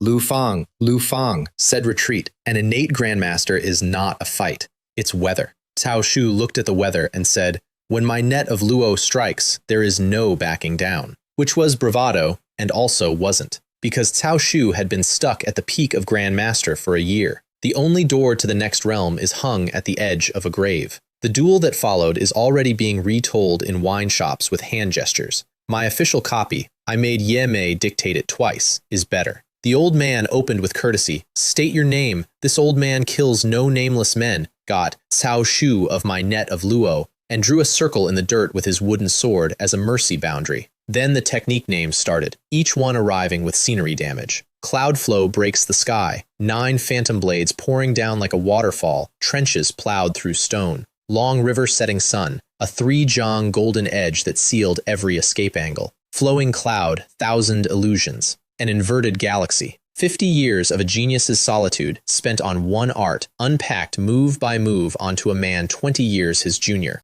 And Cao Shu survived inside it on footwork and stubbornness, his robe shredding, blood striping his mask, giving ground by finger widths and taking none. Halfway through, the Elder Cloud Sword stopped, lowered his blade, and did something he had never once done in 50 years of martial arts. He offered to take a student. Best sword talent I have ever seen, he said, and I have seen everyone. Leave the shadows. Why rot in a cage where the sun never shines? I'll give you my life's work. Shu Tai started to object and got a look that made his legs forget their job. And Cao Shu, bleeding, losing, offered a legend's entire legacy mid-duel by the man beating him, answered with the sentence that is now carved over my net of Luo's training hall. I only believe in my own sword. It nearly killed him, and reading the report later, I caught myself gripping my own desk. A claw at his throat, 1 heartbeat from the end. Yemei and Lu Feng crashing in to buy him seconds. A 3-on-1 wheel battle against a man whose casual parries chipped their best techniques.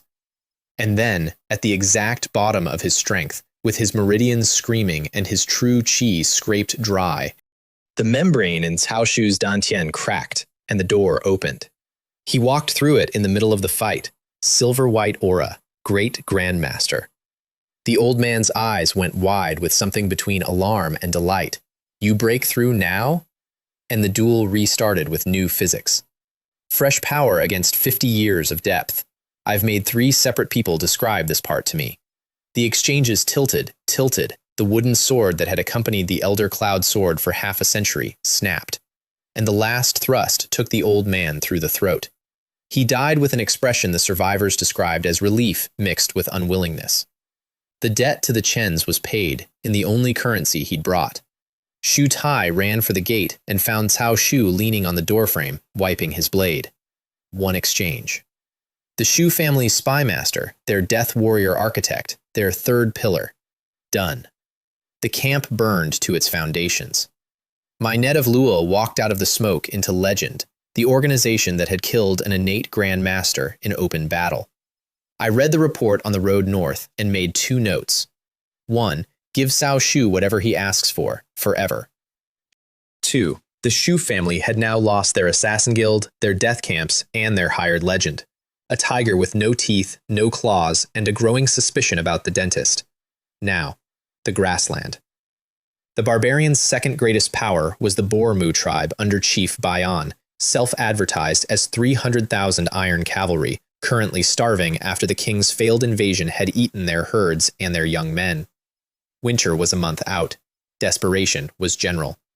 Into this walked my 40,000, 1,000 li deep, guided by falcons that made the steppe's greatest defensive asset, its emptiness, obsolete. You can't hide a tribe from a bird at 300 meters. Bayan sent envoys to feel me out under the flag of trade talks, and Wei Qing herded them into my tent, still dusty. Their leader, a careful middle-aged man, bowed to me and asked the reasonable question, what was I, the king of Qin, doing with an army so deep in the grasslands? The purpose, I said, I have come to conquer the entire barbarian race.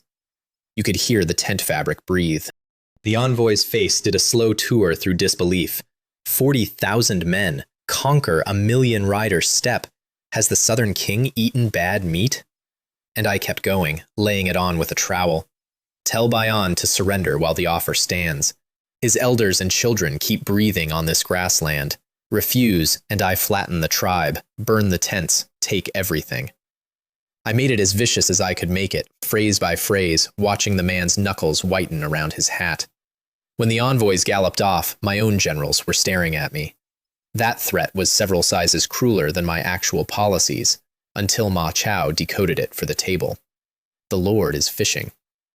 On a steppe this size, chasing tribes from pasture to pasture is a career.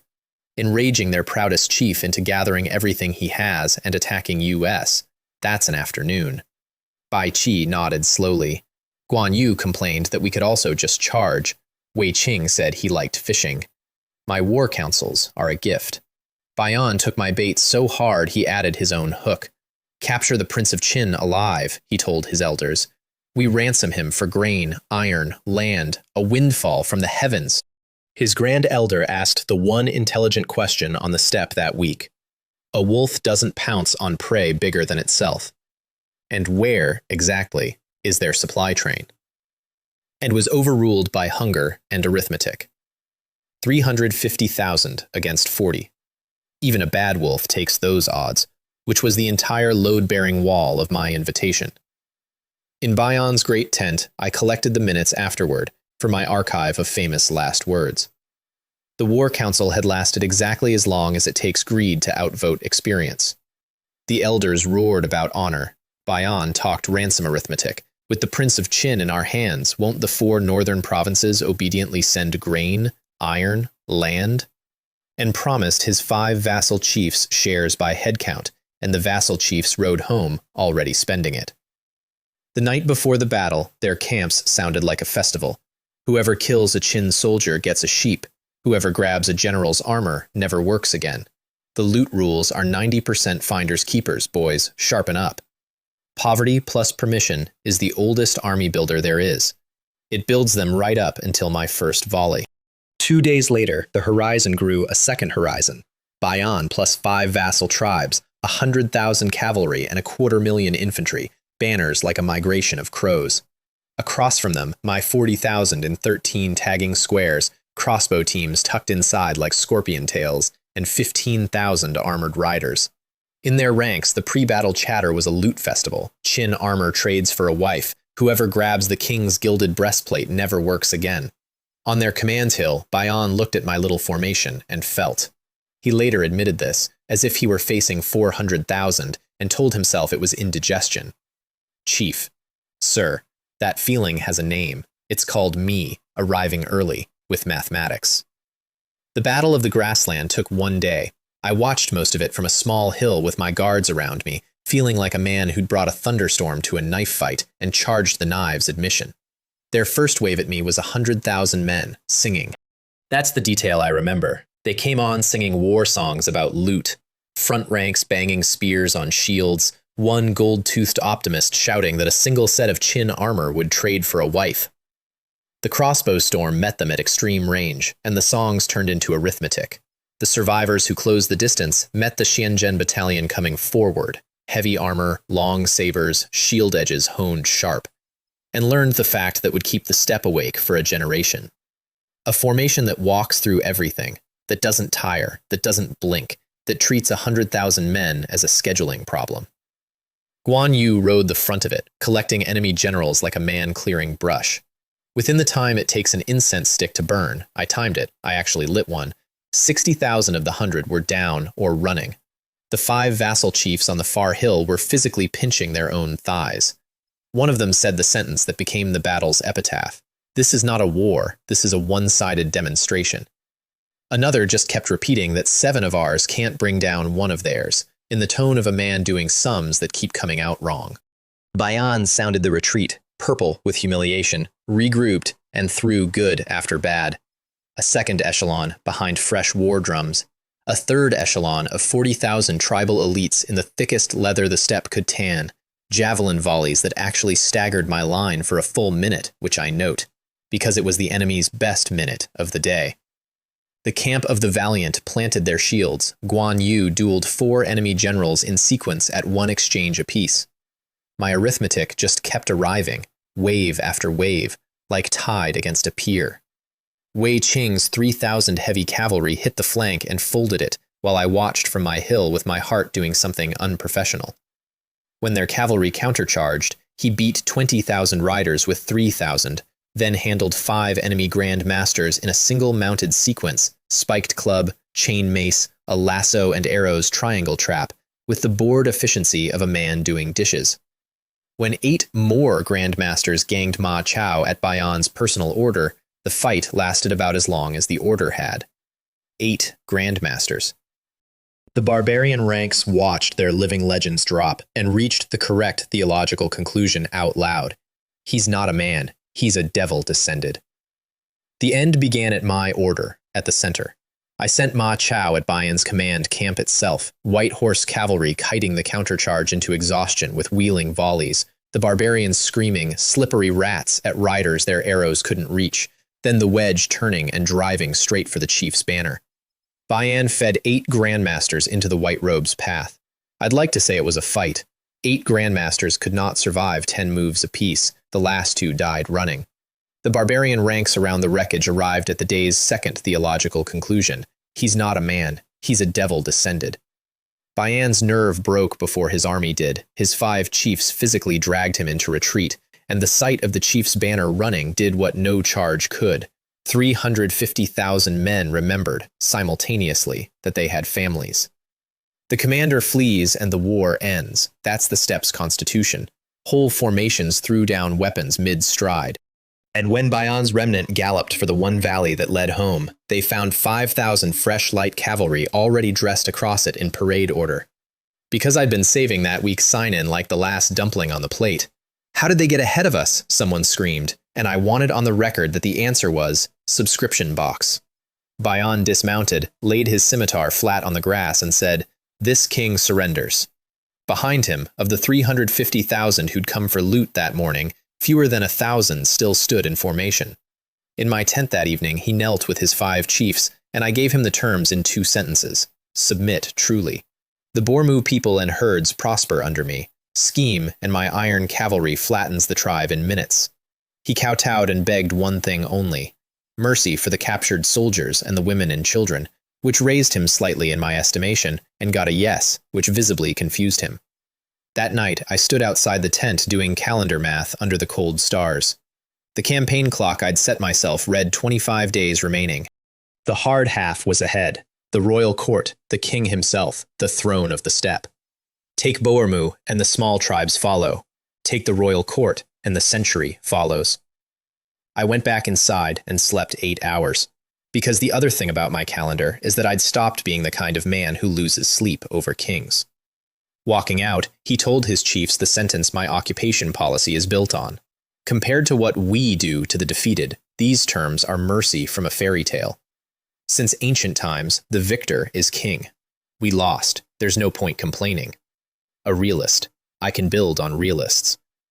Here's what I did with the Boermu tribe, and why. When my columns rode through their home settlement's gates, the elders were already chanting death blessings. Because in the steppe's entire recorded history, a conquering army means burning tents, stolen herds, chained sons, and worse for the daughters. That's not cruelty, that's the standard contract, both directions, forever.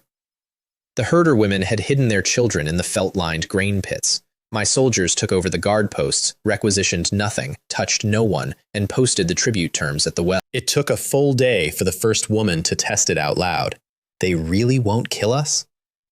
And when the answer held, the settlement made a sound I've never heard before or since, halfway between weeping and festival.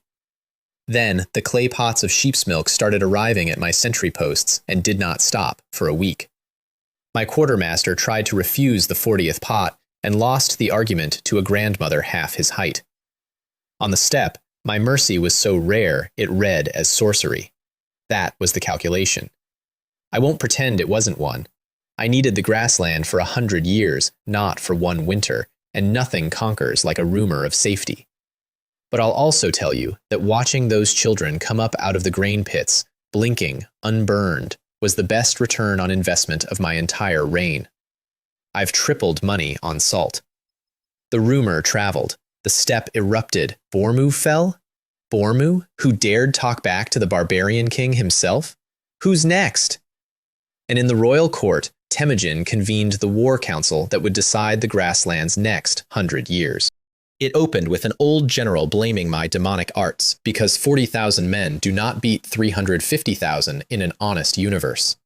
I take the accusation as a 5-star review. It continued with a young firebrand slamming the table and demanding 50,000 riders to collect my head. The king himself cutting the boy off with the question that silenced the tent.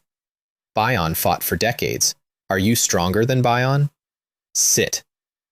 And it ended the only place pride can end. Total mobilization. 500,000 men from every tribe that could be threatened or shamed into marching, under the king's personal command, to wash out the stain or die on it. His advisor built the classic counter-strategy underneath the fury. Don't repeat Bion's mistake. Don't feed the crossbows a dense charge. Lure the invaders deep and strangle their supply line. One person in the royal court argued against the whole campaign, and it was the person I'd crowned in absentia already, if only in my notes. Aryan went to the king's tent and told him to his face, I have met the king of Qin. His eyes are worse than an old lone wolf's. He walked into your steppe with 50,000 men because he has already counted your answer to it. Does that not frighten you? It did not frighten him. He laughed, gnawed his lamb bone, and promised to bring her my commander's helmet for a wine bowl. Walking out under the cold stars, she said the only prayer the steppe had left. May the heavens bless us. The heavens, madam, were not consulted on this campaign. The scheduling was all mine. I genuinely wish I could have watched his scouts work.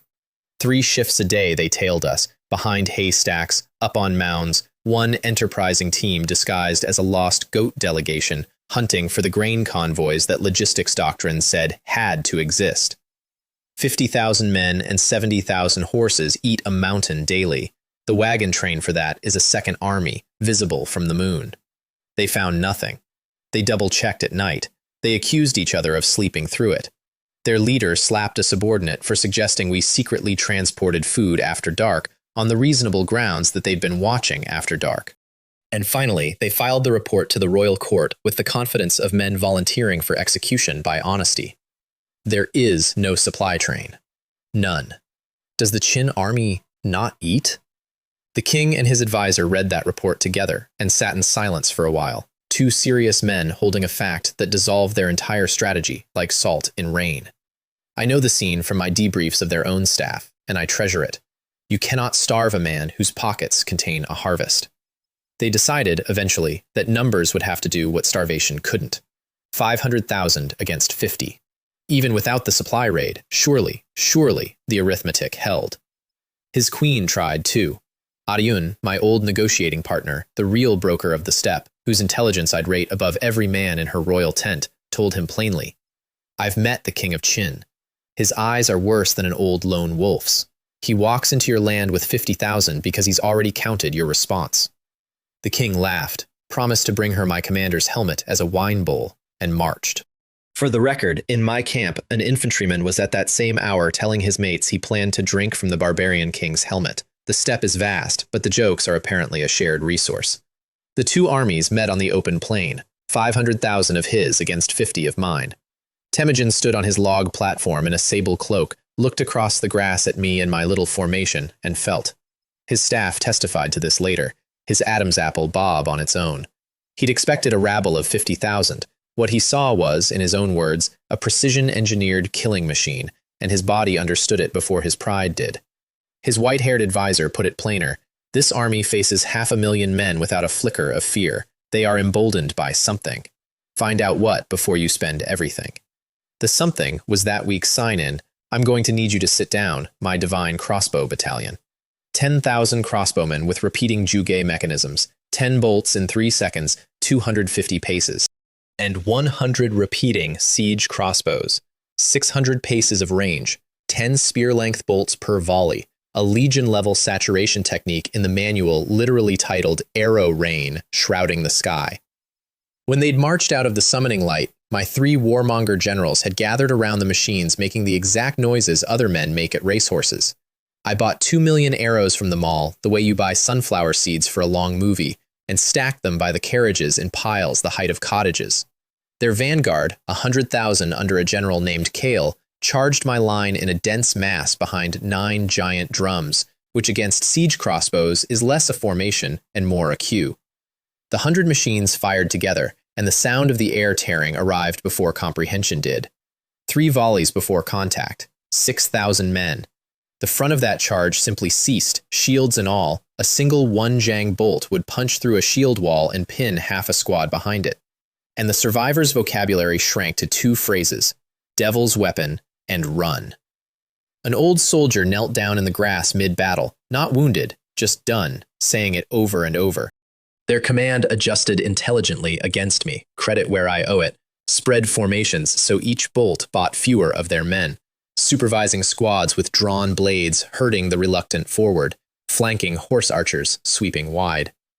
And each adjustment unwrapped the second half of the problem. My 10,000 repeating crossbows outranged their bows by 100 paces.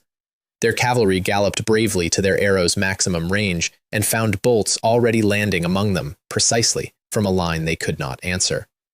Their arrows, where they arrived at all, rang off my armor columns and fell in the grass. One veteran, hit in the arm at a distance his own bow couldn't cover, reportedly shouted the most honest tactical analysis of the era. This isn't war, it's target practice, and we're the targets. And the absurd crowning detail, which I could not have designed better as satire. Because the crossbows fired in a lobbing arc over our shield wall, the safest place on the battlefield for a barbarian was directly against my front line. So the day's tableau became tens of thousands of enemies timidly poking spears at an immovable shield wall. The one place the sky wasn't falling, while their rear echelons scattered across the steppe like startled birds.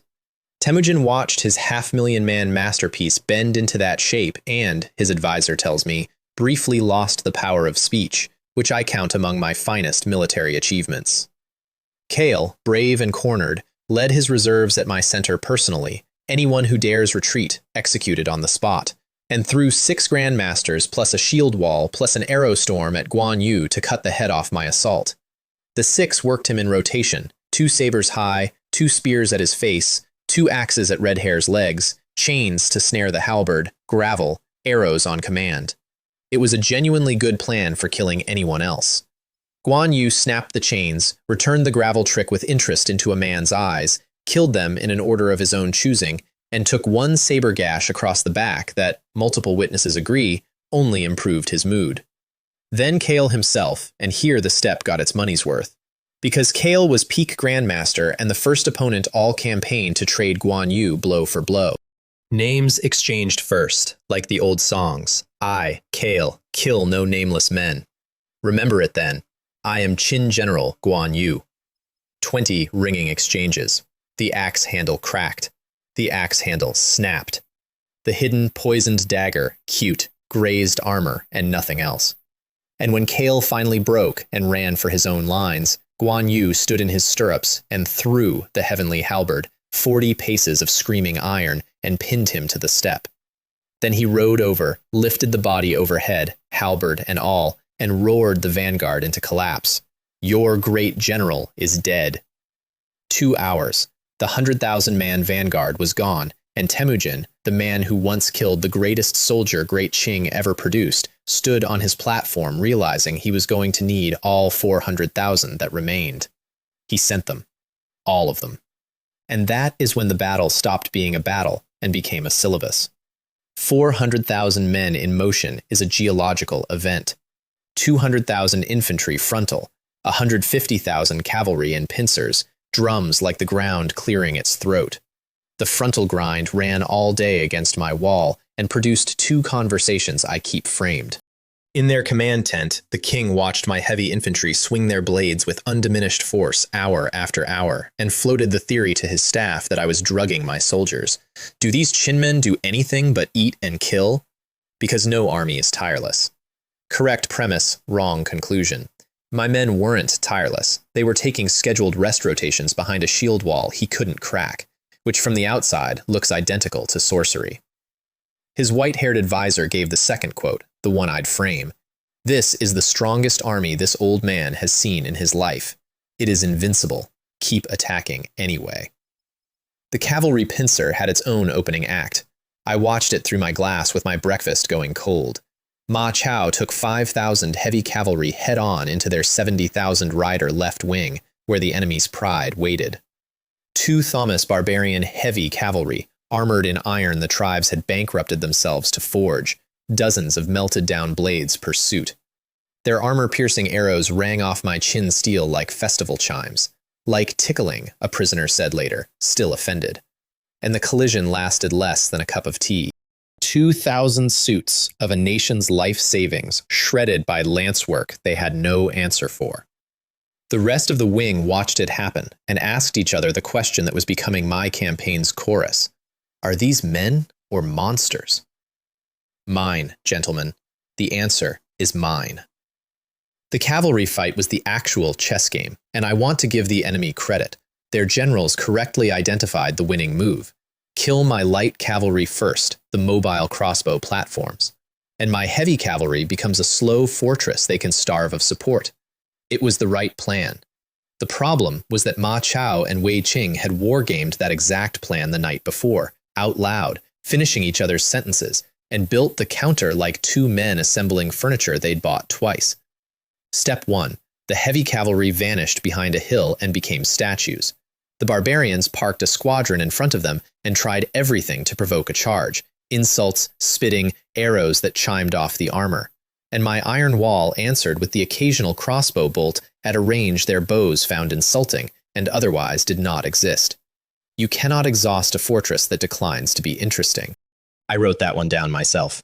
Step 2. My light cavalry scattered into skirmish swarms and performed the martial art of losing convincingly, feigned exhaustion, ragged retreats, parting shots over the shoulder that kept the price of pursuit just high enough to feel like winning. Wei Qing sounded a desperate rally, then a panicked breakout, and 100,000 enraged riders took the bait so hard they consolidated. Every scattered squadron converging on the chase, funneling themselves into one beautiful, dense, hill-adjacent target, at the end of a curving pursuit that my 2 generals had drawn on my map 12 hours earlier. Then 4,000 armored riders came down that slope like a slammed door. The route that followed used up the steppe's entire yearly supply of screaming, and I stood in my stirrups to see all of it. Wei Qing's horse archers turned back and enveloped. Ma Chao burned the last of his true chi in a silver crescent that swept riders off horses in dozens, then personally killed both enemy cavalry commanders, spear through the first, throat cut through the second, while their bodyguards achieved organ donor status around him.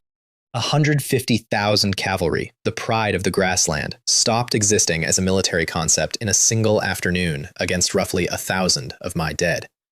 On my main line, Guan Yu felt the flank victory arrive like a change in wind and opened the shield wall for the counterattack I'd been saving. The same trick as the morning, the wall parting like a curtain to release the Shenzhen men who'd finally convinced themselves the wall was furniture. The barbarian infantry's last assault wave stalled, sagged, and began the backward lean that armies do before they admit it. Bai Qi and Yue Wu chose that exact moment to appear on the horizon with 40,000 fresh riders. The Zhenbei army's spearhead summoned north by pigeon post before the campaign even started, because I plan occupations the way other men plan weddings. Their approach march had been 40,000 veterans grumbling that the war would be over before they'd unsheathed. I thought I was switching careers to herdsmen, one sergeant complained to the steppe at large, and their arrival was the answered prayer of every grumble. A clean, fresh, furious charge straight through the barbarian center at the command camp, where only the logistics troops and the household guard remained. The King's Banner compound folded like a tent in a flood. Temujin watched his guard formation shatter under my fresh cavalry, screamed the only true thing said on his side all day. 500,000 men. How? And ran. And the sight of the royal banner going down did to 500,000 what it had done to Bayon's 350. The frontline soldiers, still fighting, saw the dust plume where their king used to be. The phrase ran down the line like fire down a fuse. The king has fled. Why are we dying here? And the greatest army the steppe had ever assembled resolved itself into its constituent individuals, all of whom had somewhere else to be. The chase was short, and it was personal, mine, by inheritance.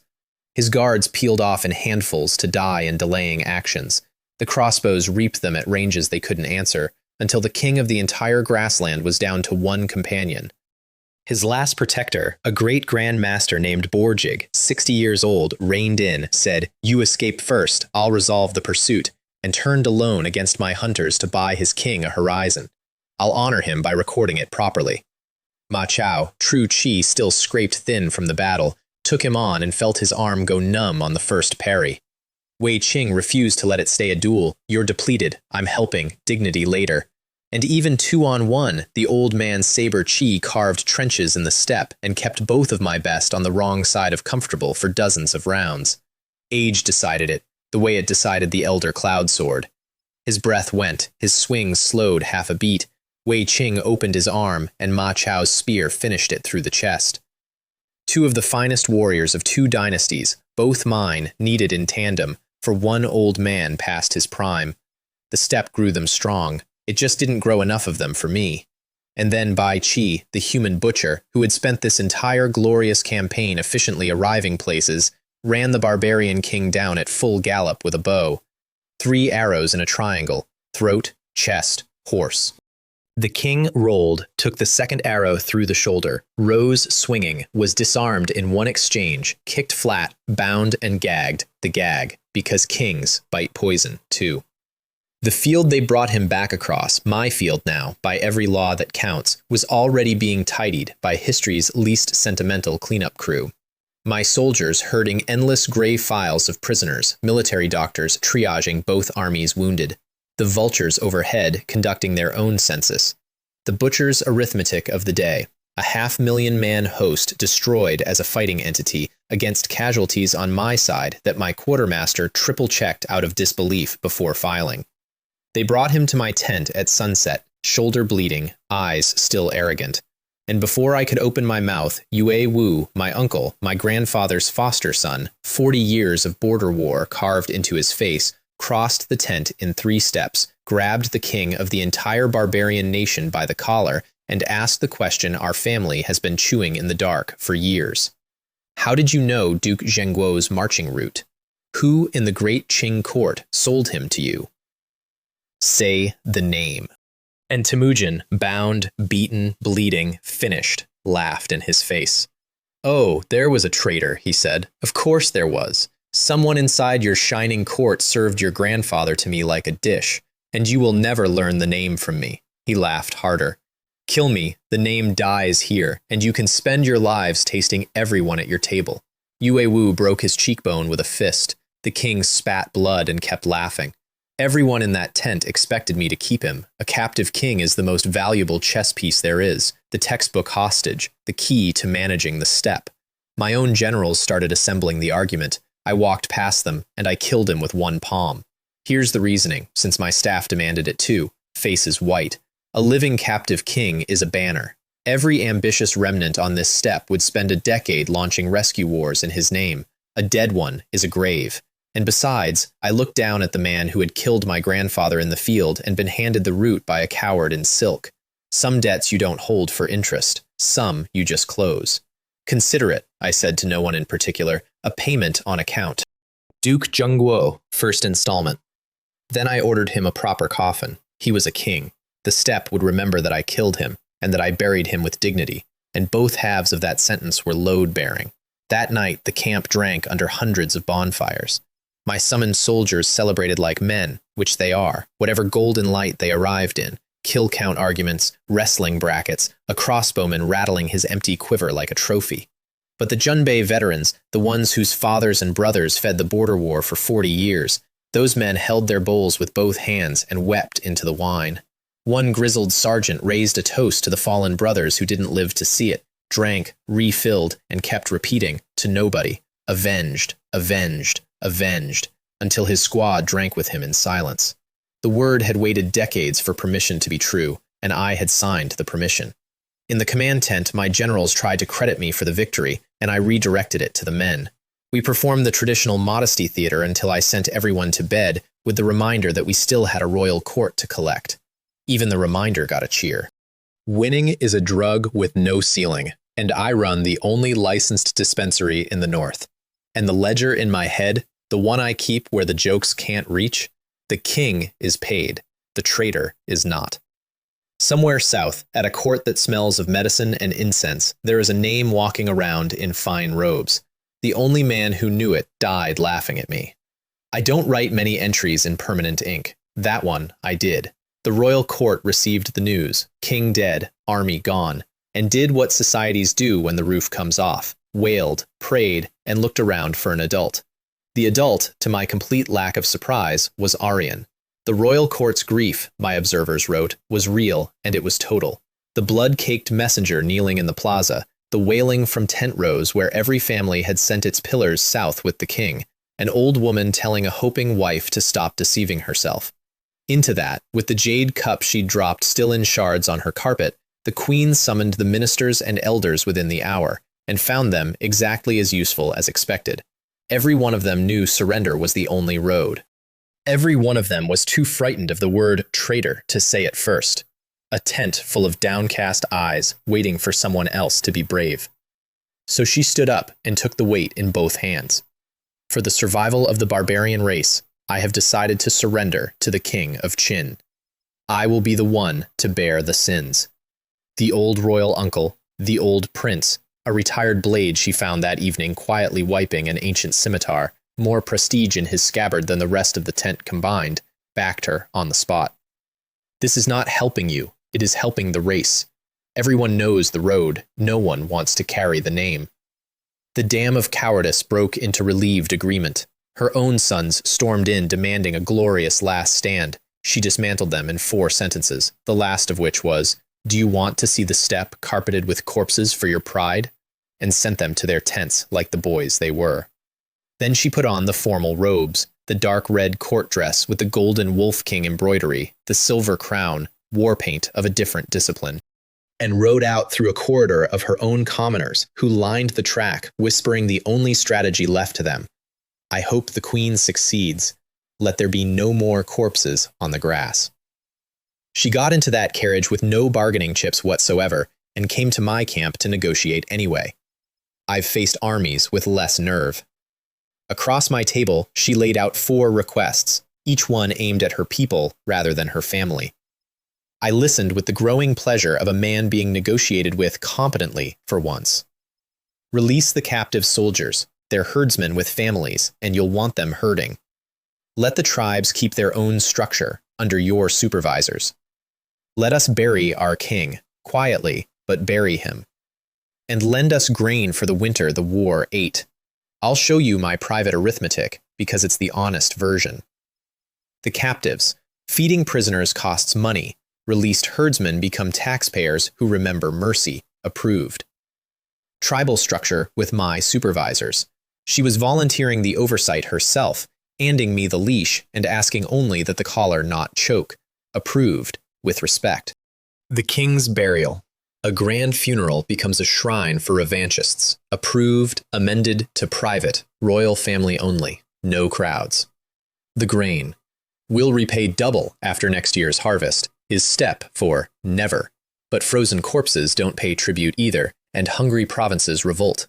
Approved, amended so that my Zhenbei army distributes it, sack by sack. Every family on the steppe knows exactly whose hand fed them. Then my terms, which I drafted on the ride over. My Zhenbei army garrisons the grassland permanently, strongholds at every major tribe, protection from remnant bandits in the announcement, supervision in the design, and both of us at that table too adult to pretend otherwise. No tribal armies, no stockpiled armor or war bows, guards for order, nothing that charges in formation, and any tribe caught training troops answers for treason. Annual tribute in horses, cattle, sheep, scaled to each tribe's yield, painful to none, optional to none. And the last one, which made her look up sharply. Every barbarian child of school age, every tribe, both sexes, goes to school. My schools. Writing, calendar, law, etiquette. I'll build them and staff them at my own cost. She thought it was generosity. Half the tent thought it was madness. It was neither. It was the longest knife I own. Armies conquer land. Schools conquer grandchildren. In 2 generations, the steppe's children would dream in my script and sue each other in my courts. No one would ever again need to be conquered at all. And then I did the thing that actually rearranged the world that day. She'd earned it, her people needed it, and every alternative was worse. The throne of the barbarian king, I said, is yours. In steppe affairs, I trust exactly one person north of the wall, and she's sitting across this table. First woman on a steppe throne in the history of the steppe. The tense silence had corners. Her composure, which had survived captivity, widowhood, and me, cracked for exactly one breath before she bowed and accepted, and if a part of her glowed at the power itself, good. I don't trust the selfless. They have no handles. Back at her court, my new queen's old guard predictably choked. A woman? The princes still live! Until the old prince stood up with his cane and delivered the eulogy for their objections. We live under another man's roof. She has the ability and the conqueror's trust, and anyone who keeps arguing is arguing against the survival of the race. Sit down. 2 days later came my ceremony, and I staged it properly, because symbols are load-bearing, and this one was mine to set. High noon, the plaza before the royal tent, my army drawn up in black squares that made the tribal representatives' hands sweat. The chiefs of every tribe came forward in order of size and laid their totems at the platform. Wolf heads, eagles, sun discs, each one 100 generations of independence, set down in a row like returned library books, and swore submission in unison. Then I personally set the gem-crowned diadem on Aryun's head and announced in a voice pitched to Carrie, "From this day, Aryun rules all tribes of the grassland in my name. Any tribe that defies her defies the Qin army." My army's cheer scattered birds for 10 li. The first female sovereign in the steppe's history bowed, accepted, and, I caught it, because I was watching for it, allowed herself 1/10 of a second of pure private triumph before the mask of duty came back down. Good. Handles. I collect them the way my generals collect duels. Yue Wu stayed behind with the Zhenbei army as garrison commander and co-manager, watching those two exchange courtesies. The honest old soldier and the steel queen, each fully aware the other was both partner and check, each visibly deciding the arrangement could work. I felt the rare satisfaction of my machinery clicking shut. 2 days of final arrangements, my garrison points assigned, my captive release process started, school sites sketched in my hand on the back of a tribute schedule. And it was time, because the steppe's winter was a month out, and the steppe's winter negotiates with no one. Yue Wu and Aryan rode out together to see the army off, which was itself the point. The whole grassland watching its new queen and its new garrison commander standing side by side, a tableau worth 10 proclamations. My parting instructions ran 2 sentences. Yue Wu, consult her. Aryan, anything you can't solve, send a falcon to Yu City. And then 40-some thousand riders turned south, and the first snow began falling into our dust. 1 month. That was the promise I'd made my council for this campaign, the barbarian question, resolved before winter. And we rode home on schedule to the day. On the way, my generals compared notes and discovered all 3 of the remaining peak grandmasters, Guan Yu, Wei Qing, Bai Qi, were on the verge of their innate breakthroughs after a season of exactly the fights that caused them. I ordered them to make it their only job when we got home. A warlord with 4 innate grandmasters on payroll isn't a warlord anymore. He's a weather system. And the monthly summon, riding home across the winter steppe, gave me a parting gift with a jade hairpin in it. Congratulations, host. Summoned, Lu Meng. Lu Zijing, the commander who burned Sun Quan's fleet at Red Cliffs. Leadership 98, Intelligence 99, Loyalty 100. And the man himself came up the horizon in moon-white robes and silver armor, and I'm going to be honest with the historical record the way it was honest with me. The ancients called him handsome Lu Meng. The ancients were cowards, undersold it completely. My first thought was strategy. My second thought was jealousy. My third thought was Wei Qing riding beside me, going visibly through the same 3 thoughts and landing on outrage. Who is that? He's more handsome than me. The Army handsomeness rankings, a leaderboard I officially do not maintain, had a new number 1, and morale in the officer corps dipped for a week. Lu Meng knelt. I raised him up. I performed the introductions to my existing Hall of Fame. This is Guan Yu, whom no halberd argues with. Wei Qing, who wins wars by ignoring maps. Ma Chao, who is what other spears dream of. Bai Qi, whom you've heard of, yes, that one. And watched the 5 of them exchange bows with the electric courtesy of legends discovering the Pantheon has a staff room. Lu Meng, to his credit, deflected the handsome Lu Meng teasing with the single most disarming line available. My lord, I hope to serve you with strategy and fleet work, not appearance. Wei Qing muttered that some people get to have both, and the rankings dispute was formally tabled. I already knew his assignment because that week's sign-in, my subscription box understands narrative, had delivered 5,000 soldiers of the Great Ming Navy, the historical overlords of the sea, to crew the 20 ocean-going warships it had dropped on me earlier.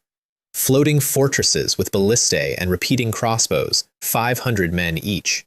The greatest naval commander of his age, plus the seed of the greatest navy this world has never imagined, plus the Changlan River in Yan province running straight to the sea.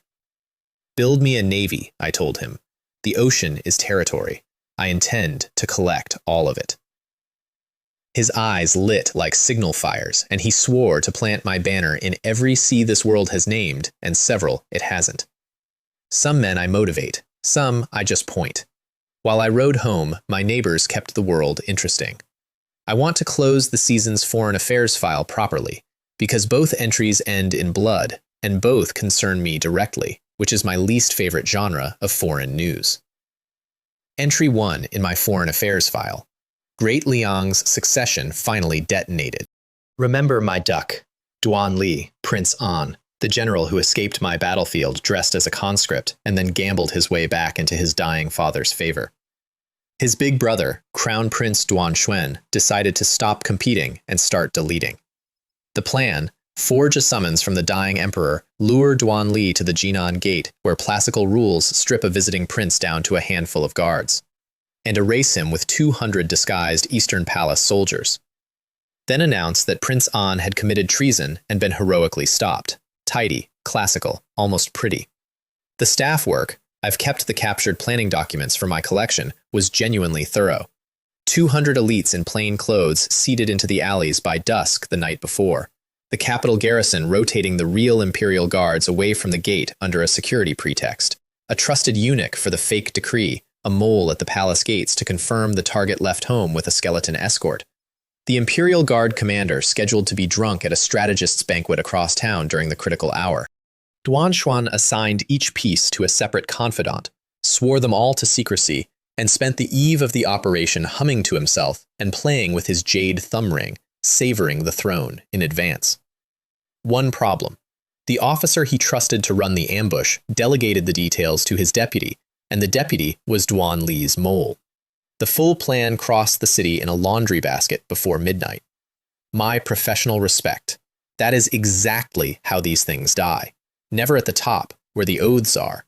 Always one delegation down, where the work is. So on the appointed morning, I've cross-checked 3 sources because I enjoy it. Both brothers played their scripts to the letter. The fake eunuch delivered the fake summons. Your Majesty gravely ill. Urgent consultation. And Duan Li received it with beautiful filial alarm and rode out at once with 4 ordinary guards, who were army grandmasters in cheap coats. At the Jinan Gate, suspiciously deserted, the ambush sprang. Crossbows from the alleys, 200 blades converging, and Duan Xuan on the wall above, unable to resist standing up for his moment, trading shouted accusations with his brother like the climax of an opera. You plotted treason. No, you forged a decree. While below them, the 4 grandmasters deflected the entire crossbow volley like men waving off flies and started stacking Eastern Palace guards in the gateway. Duan Xuan committed his own 4 grandmasters, palace-fed duelists, silk soft, all polish and no scar tissue. I've employed better doormen, against Duan Li's 4, who had climbed out of actual battlefields. That went the way you'd bet, 4-0, and the wall under Duan Xuan's hands got very cold. Then 300 of Duan Li's manor troops arrived, dressed as imperial guards, volleyed the remaining ambushers off their feet, announced to the street that they were suppressing the crown prince's rebellion. The trap inverted with a click you could hear across the border. Duan Xuan ran for the palace and the protection of real imperial guards. And here, I'll admit, my file made me whistle, found a formation of them ahead, sobbed with relief, screamed for them to kill the traitor, and watched every one of them kneel to Prince An. His last card had his brother's face printed on it, and I've held worse hands with better luck. To his credit, the only credit I can find him in my notes, Duan Xuan, cornered with his guards kneeling around him to the wrong prince, drew his ceremonial sword and demanded a duel. Only the winner deserves to live. Duan Li dismounted and granted it. The crown prince had real training, first-class realm, decades of palace masters, and spent it all in 10 furious exchanges before his sword left his hand and his brother's came through his chest. The farewell belongs in an anthology of royal families everywhere. Big brother, hit the road. Don't be reborn into the imperial family in your next life. The most sincere blessing one prince has ever given another. I'd cross-stitch it, if I stitched, and hang it where my brothers could have read it. The aftermath, in my file, reads even colder than the ambush. Duan Li wiped the blood off his face, straightened his court robes, announced to the street that the crown prince had been exposed in treason and committed suicide to atone. The corpse he'd personally run through would presumably corroborate, and walked into his dying father's bedchamber to confess a curated version, kneeling, offering his own life for the crime with the deep sincerity of a man holding 4 aces. And the old emperor of Liang saw through every word and said so. Stop performing, he told his son. Others may not know you. Do I not know you? You're gambling that I don't dare kill you. You've won. The crown prince is dead, and you are the only prince who can hold the army, so ancestral law will bend. I will crown my son's killer before dinner, because the alternative is handing Great Liang to chaos. Then the old man dictated the edict himself, stamped it with a trembling hand, and told the future ruler of his empire, in effect, don't let the country down the way you've let me down. The most honest coronation speech in the history of thrones, and only 2 people ever heard it. Well, 3, counting my agent in the wall. By nightfall, ministers who'd served Duan Xuan for a decade were queued at Duan Li's gate with gifts, gold, and testimonials about how they'd secretly always known, while the former crown prince faction underwent a mass religious conversion in real time. And Duan Li, receiving them in his front hall, discovered what my family discovers one member at a time. Power tastes like everyone suddenly needing your face to tell them the weather. He liked it. They always like it. I liked it too, once I stopped pretending to myself otherwise. So, my eastern neighbor is now run by a man I personally humiliated in the field, who owes his throne to a talent for ambushes, and who has 500,000 soldiers and a grudge with my name on it. I've made a note. But I've also made a delivery, because entry 2, my net of Luo's Great Liang branch opened for business that same season, in a quiet villa outside their capital, under a middle-aged calligrapher named Cao Shu. Yes, that Cao Shu, the King of Shadows, freshly Great Grand Master, killer of the Elder Cloud Sword. His franchise's public brand is Ghost, Assassination and Intelligence, fees negotiable, discretion absolute, every job a revenue stream, and a listening post threaded deeper into Liang's officialdom. His intelligence web was 3 months from covering their major provinces. His infiltration list started with their capital garrison, and my approval came back in one word: faster. And because a shadow needs a reputation the way a blade needs weight, and because I approved the budget line personally, Cao Shu sent a formal written challenge to Murong Hui. The #1 Great Grandmaster of Great Liang, 20 years at the summit, a man who once beat 3 of his own rank at once and is discussed in Liang's Jianghu the way farmers discuss weather. Cao Shu's chief steward, receiving the dictation, committed the sin of honesty. Master, if we challenge that and lose, Ghost becomes a punchline before it becomes a brand. Cao Shu looked up from his calligraphy. He practices calligraphy now, killing the Elder Cloud Sword apparently unlocked hobbies, and the steward swallowed the rest, because Cao Shu does not gamble, he collects. The letter went out under seal. 2 reasons, neither hidden. Fame for Ghost, purchased at the only exchange rate that impresses a Jianghu, and the fact that his own sword had hit a bottleneck since his breakthrough. The only whetstone for a great Grand Master is another one, at the edge of a grave, with witnesses. That duel hadn't happened yet when my army carried me back into Yan province. It's sitting out there in the dark, ticking. So is Duan Li's regency. So is the name the barbarian king took into his coffin. I'm telling you where the loaded weapons are hanging on the wall. The next act fires them. And then I came home, and the North told me what I'd actually built. The road to my U-city filled 10 li before the gates. Elders who remembered 3 barbarian invasions apiece, standing at the front because the young made way for them, because this parade was theirs. Farmers holding up children too young to know what they were cheering, so the children would be able to say they'd seen it. The vegetable seller who'd spent a week calling the victory reports fabricated rumors. The barbarians, conquered in a month, now hoarse from correcting himself to every customer. For 100 years, the North's calendar had 2 seasons, harvest and raids. Every family on that road had a grave with a barbarian-shaped hole in the story. And the word running down the crowd like current wasn't just victory, it was over. The raids are over. We can plant next year, and the year after, and the year after that. Gong teams, red banners, welcome the triumphant Qin army in characters taller than a man. And past all of it, my black armored columns riding in under falling first snow. The crowd chanting a name that 18 months ago was a punchline in a palace corridor. Sima Yi and Guo Jia stood at the front of the officials, and I caught the tail of their conversation as I dismounted. Zhong Da, moved, marveling that he'd never in any life seen commoners love a ruler like this. And Guo Jia, the coldest calculator I own, the man who trusts nothing he can't poison, nodding along and saying, "This popular support is more precious than 1,000 armies." Both of my geniuses agreeing about my people, in my city, in front of me. I'd frame the moment, but they'd charge me for the quote. That night I walked the residence alone for a while. Xiaomi left osmanthus cakes and didn't ask questions, which is her genius.